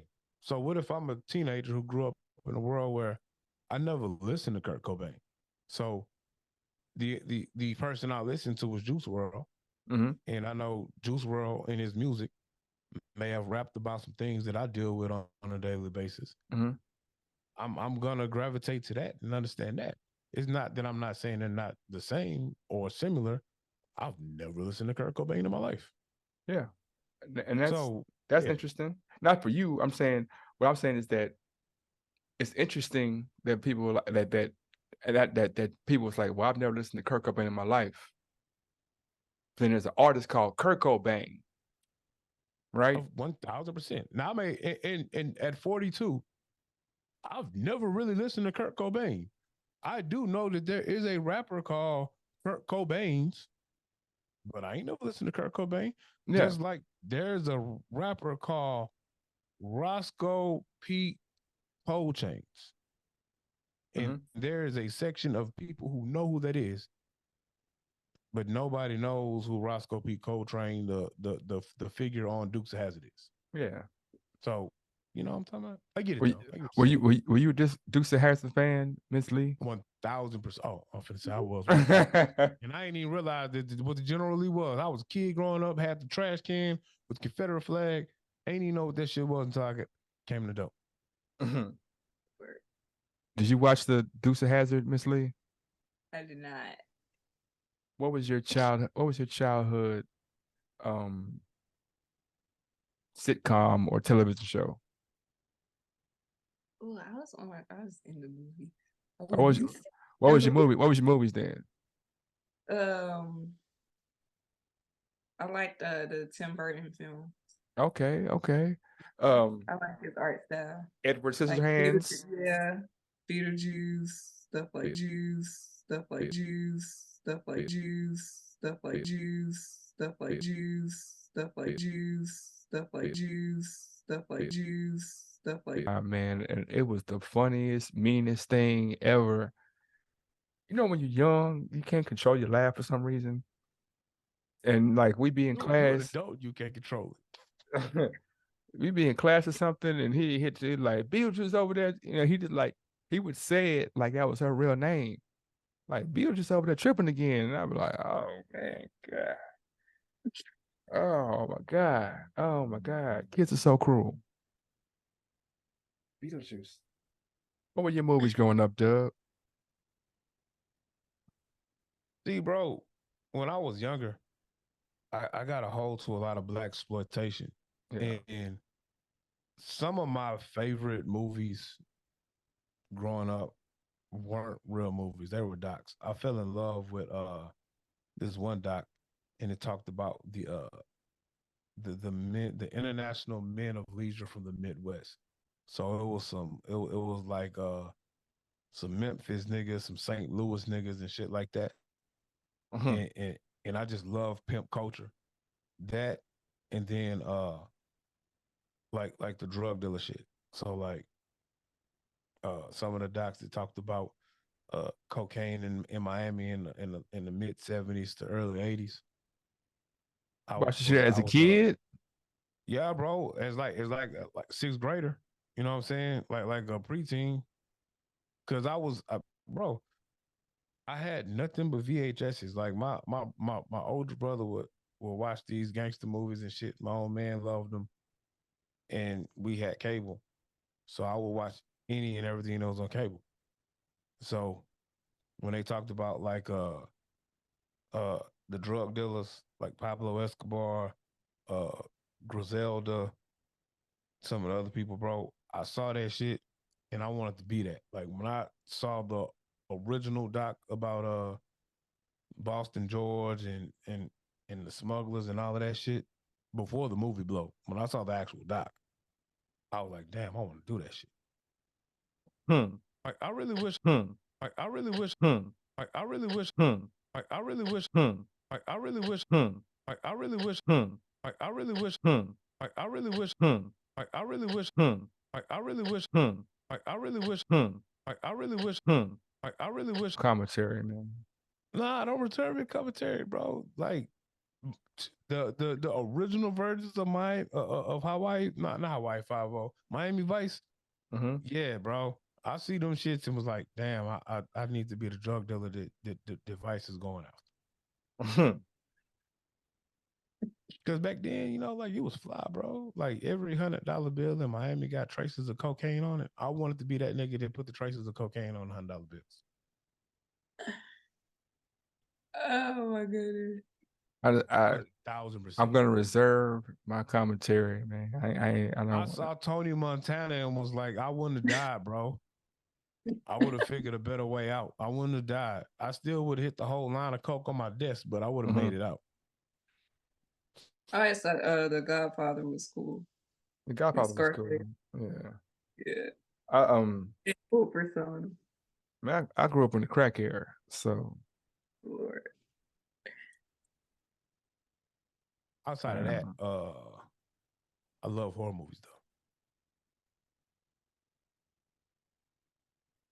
I'm the guy that watches the horror movies and feel like I would have found a way out. Why y'all going that way?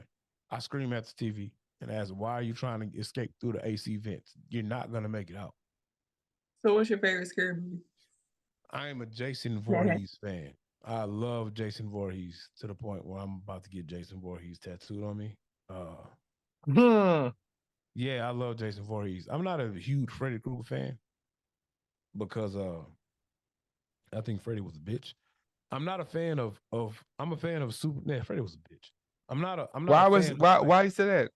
cause he really was a bitch though, bro. He attack you in your dreams when you really can't fight back because he got all the power. Nah, nigga, come face me in real life like Jason Voorhees do, bro. Yeah, and then he a pedophile too. You know what I'm talking about? He really a pedophile. But No, okay. Speaking of pedophiles, hold on, let me. I Wait. love the Saw movie, by Huh? the way. Saw movie. Saw. See, I Yeah. saw. I seen two of them. I don't fuck with the. I don't really fuck with the horrors that kind of could happen. So like, I don't. I fuck, like the realism of it because I'm like, Nah. okay, yeah, like this could really go down. To this day, Like, I wanna go to escape rooms, Miss Lee, and I won't go because of Saw. I saw. I think half of like Saw 3, and then I saw the one with Chris That's Rock, good and I was too. like, oh man, come on now. I didn't See, see the you Chris told Rock me one. you saw the. How did you like the one with Chris Rock, Miss Lee? Because I have I watched didn't the see Saws. that one. I didn't see that one. You don't need to either. Don't do yourself. No, I just feel like it's gonna. I don't know. I feel like once you reach past a certain threshold in a series, you need to stop. There's a new Saw. There's a new Saw video game out now. What? Yeah, it just dropped. It dropped maybe probably right around Halloween. It's a Saw video game. That's probably hard. See, I fuck with Jigsaw, so I like Saw. But because of Saw, I won't go to an escape room. They should do like one of them what they call like the VR? VR. Yeah, with the Saw Nice. game. Ms. Lee, do you fuck with shit like The Exorcist and all of that? No. Yeah, see, I don't dabble with that too, because I don't, yeah, because I feel Paranormal like Activity. Nah. I watched the Paranormal Activities. They was kind of Those funny. are so phony though. That was kind of funny. I like the cheesiness of them. They're so boring. I fall asleep.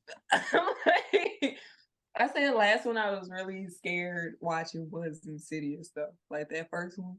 Nah, I'm not watching. See, that type shit, the possession type shit, they get a little bit too like you start playing around with religion We and do devil. But it seems like, you know what though? But it seems like, because it seems weird, because like those are situations that you'll never really be in.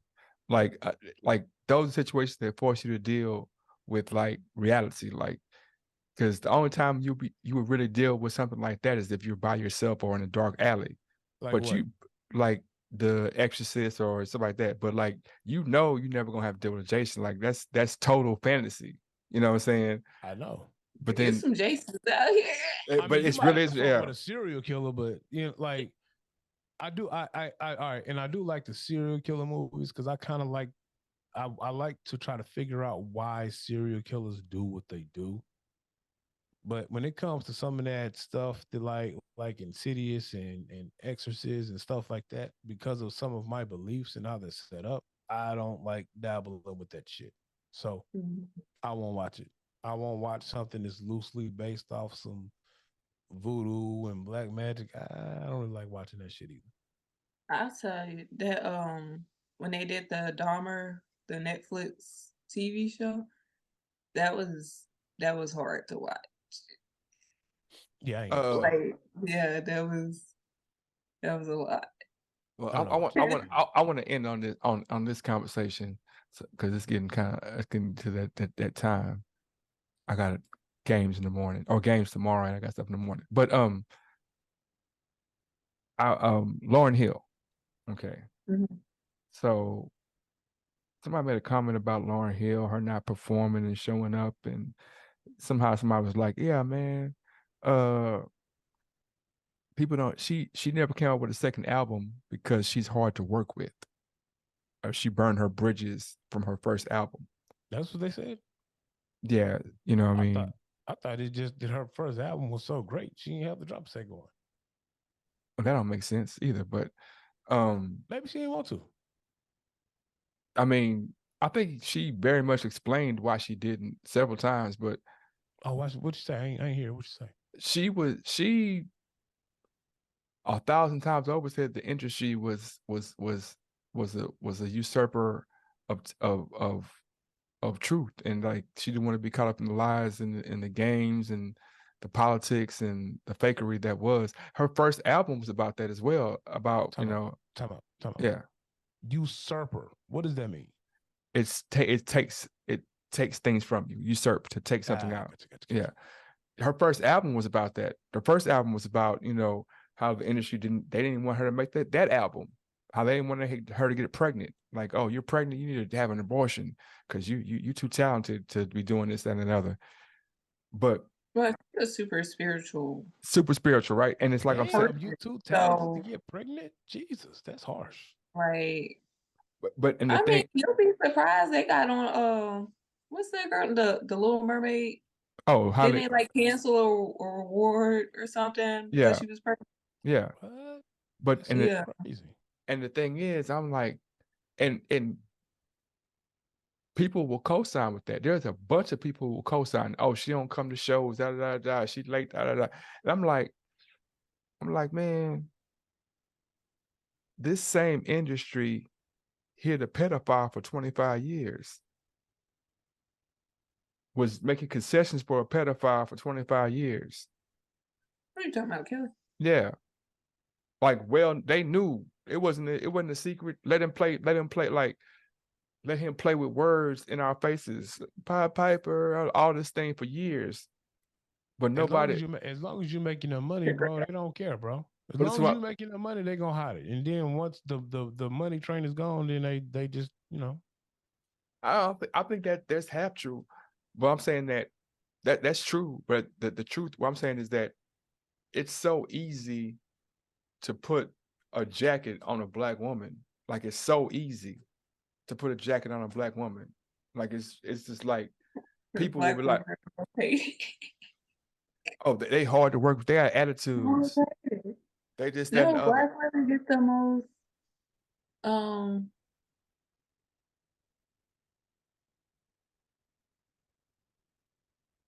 without the reward across the board. Like, yeah. Like, in some ways, yeah, I agree with you. Because women are already conditioned. Yeah. So you add black on top. It's kind of like. That's what I'm saying, and it made me think. I was like, man, it's just crazy, or it's just interesting to me how quickly, or how that stamp of something can be labeled on one person, and then, but when you bring up something else, it's like, oh no, that don't count, man. That don't count. Somebody said something. Somebody says it's a perspective control. Yeah, somebody said something about sorry to cut you off, but somebody said something about polygamy. They're like, oh man, that's evil. That's this, that, and other. I'm like, damn, that's evil. I'm like, unless it's outside of Christianity. In Christianity, you gotta. I'm like, damn. So I just started naming off atrocities. Yeah, I was saying that ain't really true though, but. Yeah, I was like, I'm not saying what you said, but they said ain't really true. But yeah, but I'm saying, I'm like, the Holocaust, slavery, Jim Crow laws, the Hamas attack last, you know what I'm saying, war on you, like, you could name 1,000 atrocities that's happened, you know what I'm saying? Polygamy? Huh? I said, so you're for polygamy? I'm for whatever makes somebody happy, man. Not that's what I want to do. I'm just saying, if that's what make y'all happy, man. Hey, well, who am I to tell you that you wrong in your happiness? If y'all agree on something, if y'all have an agreement about something, and that's what y'all do, man, that's what y'all do. Because I don't have the answers. I don't have the answers. You know what I mean? I don't have the answers, because like every time we as human beings have the answers, something shows us we have no idea what the hell we talking about. Every single time.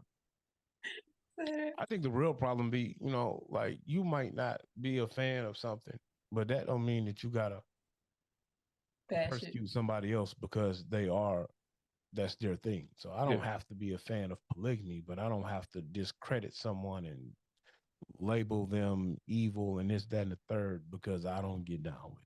You know, like because it ain't for me, it ain't for me, but it's for you, and that's cool. It's for you, it ain't for me. You know what I'm saying? I just feel like we all live in glass houses, man. Like 1,000%. like if you're a human being, man, somebody could throw a stone at your house and it'll break something, you know what I'm saying? But people be like, oh no, man, see you over here, you know, you sell dope, that make you bad. Like, nigga, you do this. You know what I'm saying? Or, you know. The only hard out I truly have where I just don't fuck with you is like pedophilia, bro. Like you fucking with kids, I fucking hate you. Man, Mary is 14, bro. That's what I'm saying. Like, I'm just me personally. If I yeah, find I out feel you. you an adult and you fuck with kids, 14 bro, is a whole death to you, my nigga. I'm just saying that Mary was 14, bro. So Mary who? Jesus mama. different era. Different era. Yeah, they But used to have like arranged Yeah, marriages, my like aunt got married at 12. like 15, 14. that's what or something. that's what I'm saying. Like, and I'm not saying it's right or But wrong. this ain't that. I'm not saying it's right or wrong, but I'm saying like somebody can, if people don't look at situations individually, and that's the problem with a lot of things, is that we'll put a blanket on something or put a jacket on a bunch of stuff. You know, so like I said with Lauryn Hill, they'll be like, oh, she a black woman, she had an issue with this, she's bad, she's hard to work with, so she's, you know what I'm saying? They don't want to look at the intricacies and at the individual situation. They just want to get a quick fix, put a blanket on it and go. Like, oh, you this age and you mess with that age of person. Okay, well now hold up. What's the dynamics? Like, I don't like it, but let me at least hear it out and see what happened so I can make a full, you know what I'm saying? Because But 14 is not. I mean, I'm 24. I don't even think I've unlocked. They say your brain like clicks at 25. yeah. I technically haven't even started my logical mind. So from that standpoint, a Yeah. person is not mentally, like I say that all the time too, like love is an intelligence. And a lot of people don't study and their brains aren't equipped to make sound decisions. I agree. So if I don't have the ability to make a sound decision, how can I be for or against anything? My brain is not even there yet. And I think that's where that issue comes in at, because that person may have an understanding, but if a person has an understanding and you're getting with someone who doesn't have an understanding, you're manipulative. You're manipulating that person. Watch this. So- Watch this. So when them 50-year-old man and 60-year-old man be sending them 18-year-old boys to war, that ain't manipulation. When them It is. when them It is. 40-year-old men come to your school when you 16 and be like, hey It man, is, but that's why I said earlier, like a lot of the real issues aren't being addressed. But the reason why things are the way that they are is because people don't want to be honest. yeah. And it's really a generational parental thing. Like our parents got equipped with something and they were only working with what they had. So they Yeah. passed that information Yeah. down. And that cycle is constantly being repeated. So, you know, if we're not prepped and we're not raised with the proper mentality, or we're not even fed the proper information, we're not going to be able to impact or change anything. We're just going to keep repeating a cycle. So it's just allowing yourself to develop a certain intellectual maturity so that when you do produce or you are passing down knowledge, you're able to equip them so they could be better prepared, and that will change the pattern. But that's going to take time. You could just plant a seed. Like, yeah, because I totally agree. I totally agree. And that's the thing about it. Like you're saying, like the jacket we put on one person or on one set of people, or you know what I'm saying, like we could put that jacket on anybody in a different aspect. And like, but in the same breath, there are some people who are equipped, or like, because we're all individuals and there's different situations, this person might have been raised a way to understand and to have a knowledge like, and to have a knowledge like, and to have a knowledge like, and to have a knowledge like, and to have a knowledge like, and to have a knowledge like, and to have a knowledge like, and to have a knowledge like, and to have a knowledge like, we're emotionally sound. I know 30-year-olds and 40-year-olds. I know grown people who can't control their emotions. So it's like, oh, well, because I'm a certain age, I'm allowed to act this way. I'm allowed to be childish and have a 15-year-old demeanor. People will be okay with that.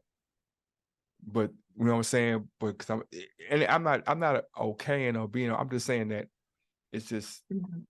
it's we don't look at things. We look at things in the light that we feel, you know what I'm saying? And sometimes your feelings are just like the wind. They can go this way or that way. You know what I'm saying? And if we working on feelings, then that shit ain't real at all. That's just not real. But see, I don't you but just being human, bro, your feelings and your emotions are gonna play a part in who you are. So if Yeah, you're play a not part. operating from time to time with your feelings in mind, I'm not saying you have to operate solely off of how I feel, but like that's gonna be a big part of who you are and how you operate. I mean, it depends though. I view So it like tools. Say that one said more time. yeah, I view it as a tool. it's a tool. Yeah, Yeah. it It It's is. a ain't it. tool. That's Yeah. not But the it is a part of who reality you of. are, though. I'm saying, okay, like your heart could go against your mind, right? Yes. So that means you're not your heart or your mind because it's you feeling both of those things. So that means these are tools to navigate. So Yes. it's just learning how and when to utilize certain things. Like I'm not going to use a fork to scoop up water. Even though I So like forks. You know, I like forks. yeah, It's my and favorite. I could, and my fork is useful when I need, to pick something up, stabbing Yeah, something. yeah. But this is not the situation to use a fork in. So so when you start viewing your heart and you start viewing your mind like tools, then that helps you better navigate a situation. Okay, I'm interacting with this person. This person may be a little bit more emotional and they have an emotional standpoint. I need to use my logic tool or my mental tool to navigate this situation. Oh, okay, I have my child. My child is coming to me. They want me to feel concerned. I have a certain level of logic understanding because I'm a lot more mature than them in this area. But right now they need me an emotional standpoint. So let me meet them with my heart. Like when you start viewing things as a tool, you can really step back and you don't have that bias. Because when you're operating your heart or when you're operating in your mind, you're operating in a bias. You can't see above a situation, you're engulfed. Mm. So you got to Right. bring yourself out of being engulfed of one or the other and say, okay, cool, let me step back. What are both of these things telling me right now? Mm-hmm. Which one is more powerful? What is the pros and cons? And you can start weighing out options. You gotta I you gotta agree. come above. I agree. And I think people who operate like that, they have good emotional intelligence. And to what Boogie said, when you do run across people who only operate off feeling, they're not in tune with their emotional intelligence and they just rolling off of shit because they feel this way. And you can't do that. But we've been taught that, and not to knock them or whatever, but we've been taught that. We've been taught that. We reinforce that. I'm a match energy. I'm a match the energy you give me. If you know what I'm saying, like, wow, match energy, man. I'm not matching your energy if you don't fit my energy. If you come in here mad at me, I ain't gonna match your energy. Be mad at you. What for? I don't want to be mad, right? That's just that's emotional intelligence. Not You're saying, right.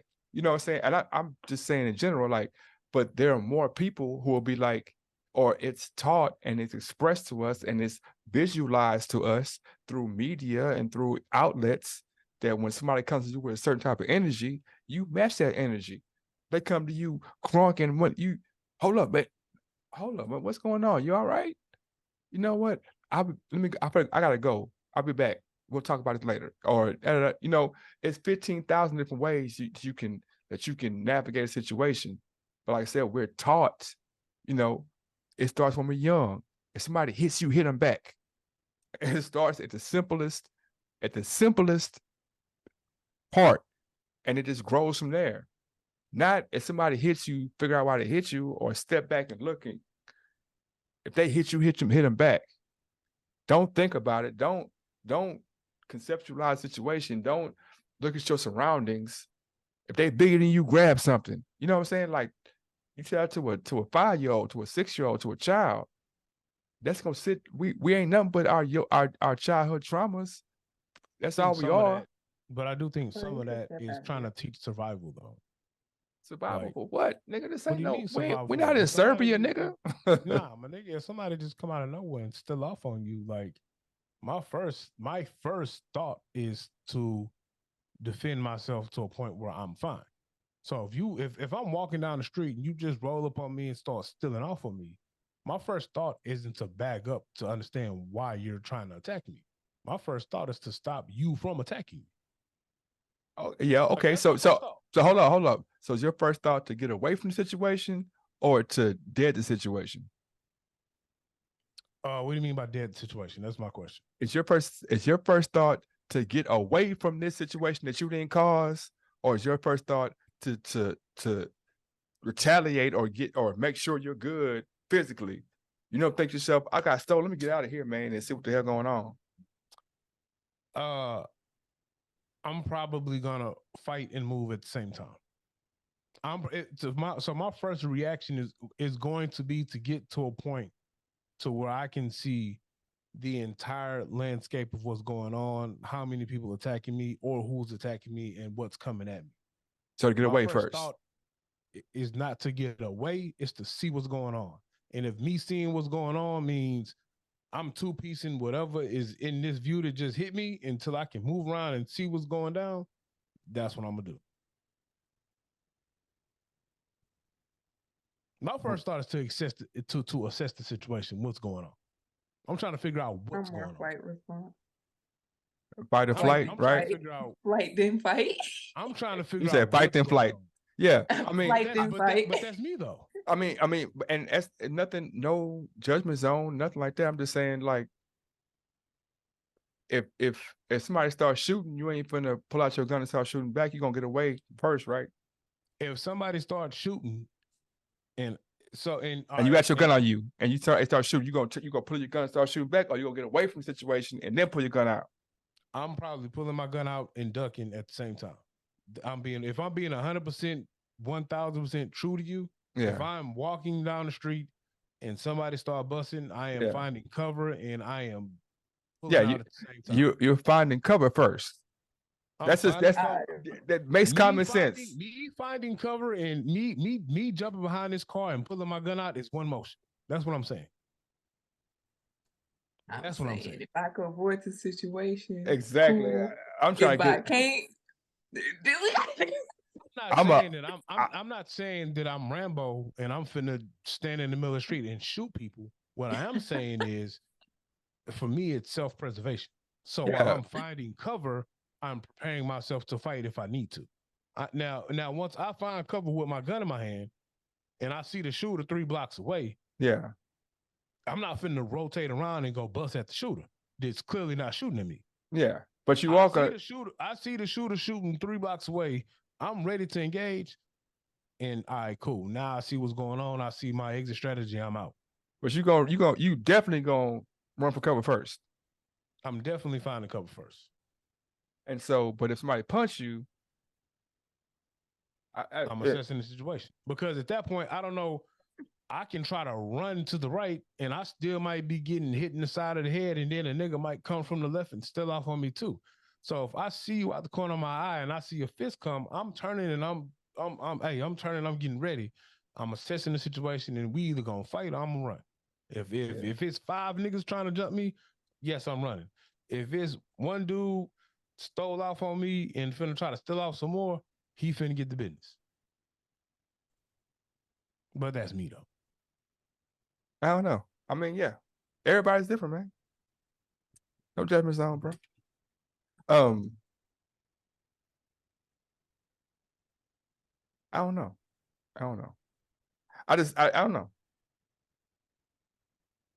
Everybody's different. Everybody's different. But I do think that I do agree with what you said earlier. My bad. I do agree with what you said earlier. Sometimes we do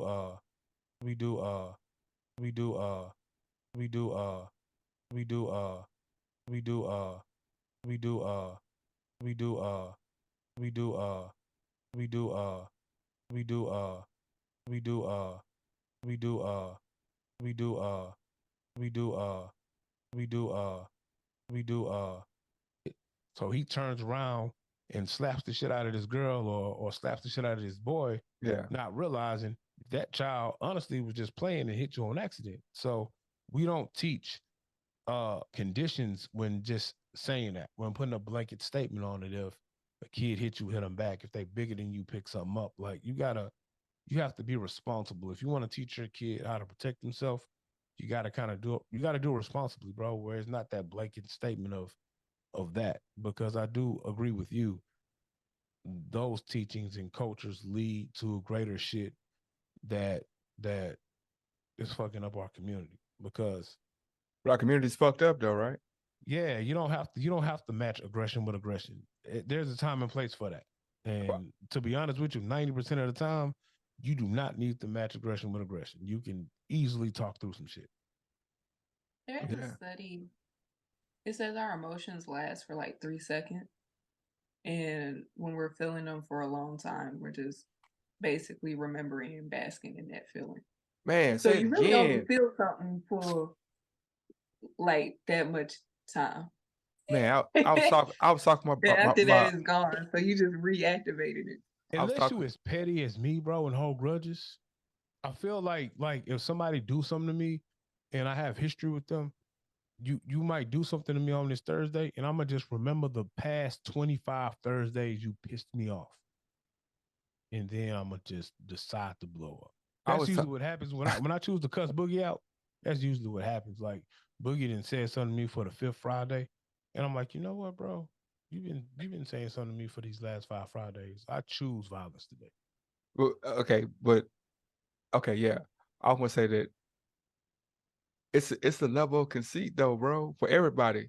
Because it's a level of conceit, or not even conceit, but like just selfishness, man. Because you get caught up, a person, not you, a person gets caught up in it. Oh, we was talking today, me and my brother, my little brother, uh, about things we done when we was younger and how our minds changed. And it's like, yeah, I remember one time, uh, my bro called me. He and Paul Quinn. He said they finna jump him. So I get my piece, put it in the car. I drive from Houston to Dallas full speed to Paul Quinn. I'm mad the whole way, but I get there to do what I do, and the situation was diffused before it even got started. You know what I'm saying? So now I didn't calm down, and I don't even want to be where I'm at. I'm like, oh man, I don't even want to drive back with this piece because I've been Dallas out of, you know what I'm saying? And I was telling about the time somebody called us talking about their girlfriend was getting something at U of H. And you remember that? And the whole time, like, bro, man, oh, this is a bad idea, man. Like, hold up, man. It Like, was a bad idea. Yeah. I'm like, bro, you know how many girls at U of H, man? You know how many men and females? And why is it that? Why did they pick her? Why is it? And he don't even go to U of H. So how is he go? You know what I'm saying? Like it's like 15 dynamics. We finna run from our comfort area to go to campus to do, like, it don't make sense, man. You know what I'm saying? I went, but the whole time I'm like bug in the ear. But just saying that, like you said, we take that 3 seconds and we relive the moment. We keep reliving it over and over until we worked ourselves up into a lather. Where we could take that same 3 seconds and be like, oh man, and been mad for that 3 seconds and then let it go and kept going. But that speaks to everybody's different makeup. You know what I'm saying? Everybody ain't the same. So I understand it's not gonna be like, but we're not taught. We don't teach each other. And that's by design, that's by infrastructure, that's from history of, this country, the history of, we're taught to take to, like, man, them Serbians don't like you, man. Them Russians hate you. Them so-and-sos don't like you. Them them Jews is against you, whatever name you want to put for other people. And like, man, he don't even know me. How you don't like me? Or they ain't never met me before. But I'm taking that 3 seconds or that moment that happened, or that moment that happened, or that moment that happened, or that moment that happened, or that moment that happened, or that moment that happened, or that moment that happened, or that moment that happened, or that moment that happened, or that moment that happened, or that moment that happened, or that moment that happened, or that moment that happened, or that moment that happened, or that moment that happened. Is Russia, and they say the Russians don't like Americans, or they say the Chinese don't like Americans. Yeah. I bet if you just sit two random Americans and Chinese people or Russians in the room together, bro, they won't have an issue. No. And even if they do have an issue, the issue is not with you and me. It's with our government. It's with our governments and the people that you know we're vicariously hated. Oh man, well you voted for him and he did this, so you must be with him. Like, no, I ain't know he gonna do that. I didn't, you know what I'm saying? And he told me that y'all was doing this. I was riding with him because he said y'all was bad. I ain't really, but yeah, we got off track, man. But I do enjoy a good amount of healthy violence and aggression from time to time. Yeah, man. Yeah, I do. I mean, I said we gonna leave on this, but somebody was telling me what we said. I forgot who I was talking. I forgot who I was talking to. I remember that it was yesterday, I think. But I was like, people pretend, right? It's like there's a level of violence in football, right? You can't ignore it. You can't pretend. I don't care what rule you put in there, there's a violence in football. And the more you try to hide the violence, the more you're gonna have instances where that violence comes up and now you look stupid. Because it's violence involved in it. And that's how it is with that's how it is with that's how it is with that's how it is with that's how it is with that's how it is with that's how it is with that's how it is with that's how it is with that's how it is with that's how it is with that's how it is with that's how it is with like that savagery. Like you think about our ancestors, and you got like hunters, and people who fight. like it was literally, protector. That was their role, protectors. Can you fight? No. Are you a wrestler? You're a biter? I'm sure it's there. I don't go there. I try not to. I can see you getting you get in an argument and like everybody's like, why you messing with Lito, man? Like Lito messing nobody. Y'all leave Lee alone. I'll be chilling. I try to chill. I'm not gonna say it's not there. That would be a lie. But I don't want to go there if we don't have to. Man. I can see. Okay. For real, this is the last thing I'm gonna say because I found it funny, but it's not funny, but it's funny, but it's funny, but it's not funny, but it's funny. And I don't know if you were here for this experience, but you were there. I just happened to be going through my Instagram. I have several friends from and I happened to see Mr. Reeves, right? And he was dancing in the street. And these cars wrecked watching him dance. And I was like, that shit dangerous. And he was like, everybody's right there in the middle of the street. Yeah. And I was like, man, this is kind of dangerous, man. Like, why? It's really not. That's the only time something like that has happened. I could probably name 3 situations that were really dangerous. Why out of 4 years. So, why he was doing in the parking lot though? Because that's not where the cars are at. I mean, yeah, there are cars. There are cars. No, there are cars in a parking lot. It's not the same traffic that you get on the side of the road versus in a parking lot. Like you're getting the traffic of people. People are filming you. I guess, man. You can if I went to a parking lot like at the corner. Like a stadium. If you're in a stadium, what gets more people eyes? The stadium or the street? But I'm saying, like, if you're saying you're in a stadium, right? You might not get as many eyes. That's not answer the question. Oh no, hold up. I'm saying you might not get as many eyes if you're in a stadium as on the field as in the bleachers.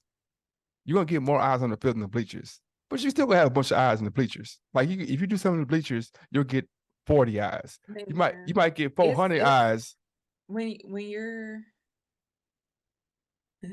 entertainment is a game of attention, just like life. Yeah. And that street gonna get more traction than that parking lot. The point is to get as many eyes as you possibly can, though, bro. Yeah, because at the end of the day, you gotta find your niche to stand out. Everybody got their own thing for them to stand out. What makes you different? And a lot of people not going to come to you. You're going to have to go to people. I'd have sued the hell out of y'all, man. I'd have been like, man, I was trying to avoid. I want to sue somebody. I feel like there's a bunch of people that could be sued that don't get sued, and I'm waiting for my time to come, and it's gonna come. But at some point in life, I'm gonna sue the shit out of somebody for something they shouldn't have done, and I'm gonna win. Know, man. Like it's no different than like I was driving today, and they had like the little pointer signs driving down the street with the lights flashing. That was distracting. Yeah, man. I sue them too. Sue them too, man. Like, and that's light. So I'd have had a fake seizure. Nah, like I don't know. That was wild. I was like, damn, that's wild, man. Like, yeah, I don't think that was the craziest. That was the craziest. That was the craziest. That was the craziest. That was the craziest. That was the craziest. That was the craziest. That was the craziest. That was the craziest. That was the craziest. That was the craziest. Y'all been on. That was why I moved from over there, but y'all been on the corner of Tidwell and what's called it a couple times, and I've seen y'all. I'm like, yeah, over there jamming, man. I'm late for work though. I can't stop, but I wouldn't mind stopping. But, yeah, he out in Maryland now. In Maryland? Yeah, he back in Maryland now. Maryland? Man. How did the album do, you know?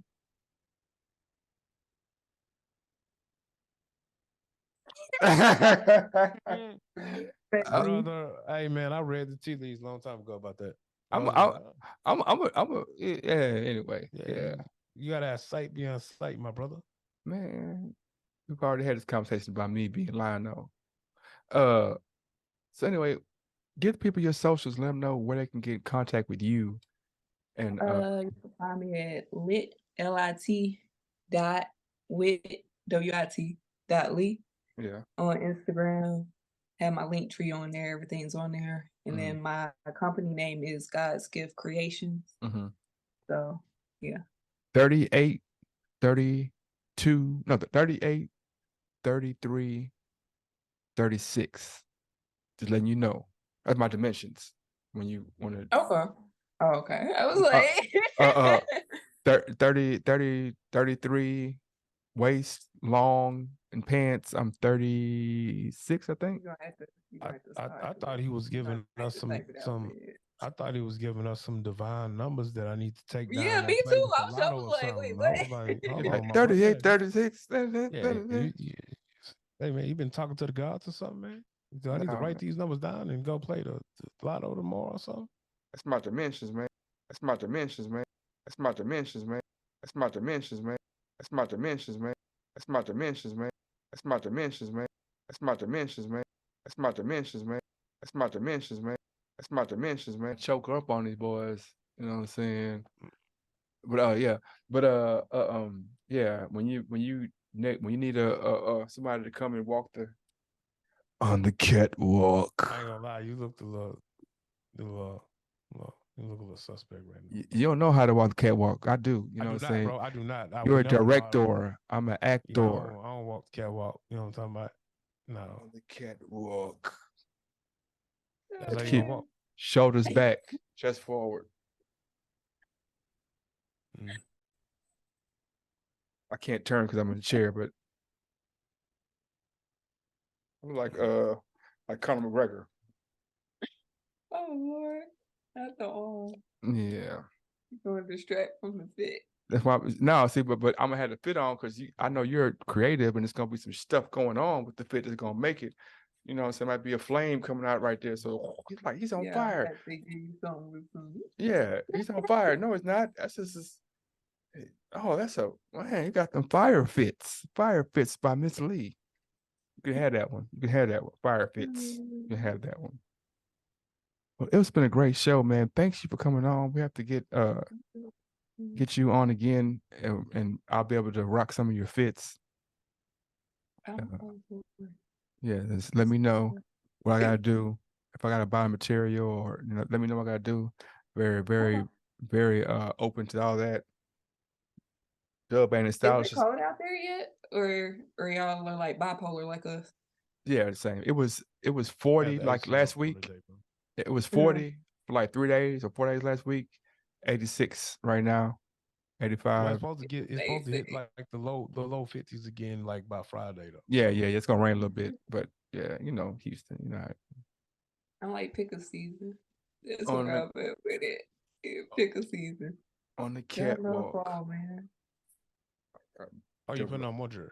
Gotcha, double up gotcha. on these boys, man. You know what I'm saying? Oh man. Up on the Well, boys. well. We didn't even talk about Joe Budden getting sucker punched, bro. Yeah, man. That's childish, man. That's childish. Yeah, it is childish. Well, oh, and then we need to talk about Joe Budden almost getting bear maced, bro. That's Do you own childish. bear mace?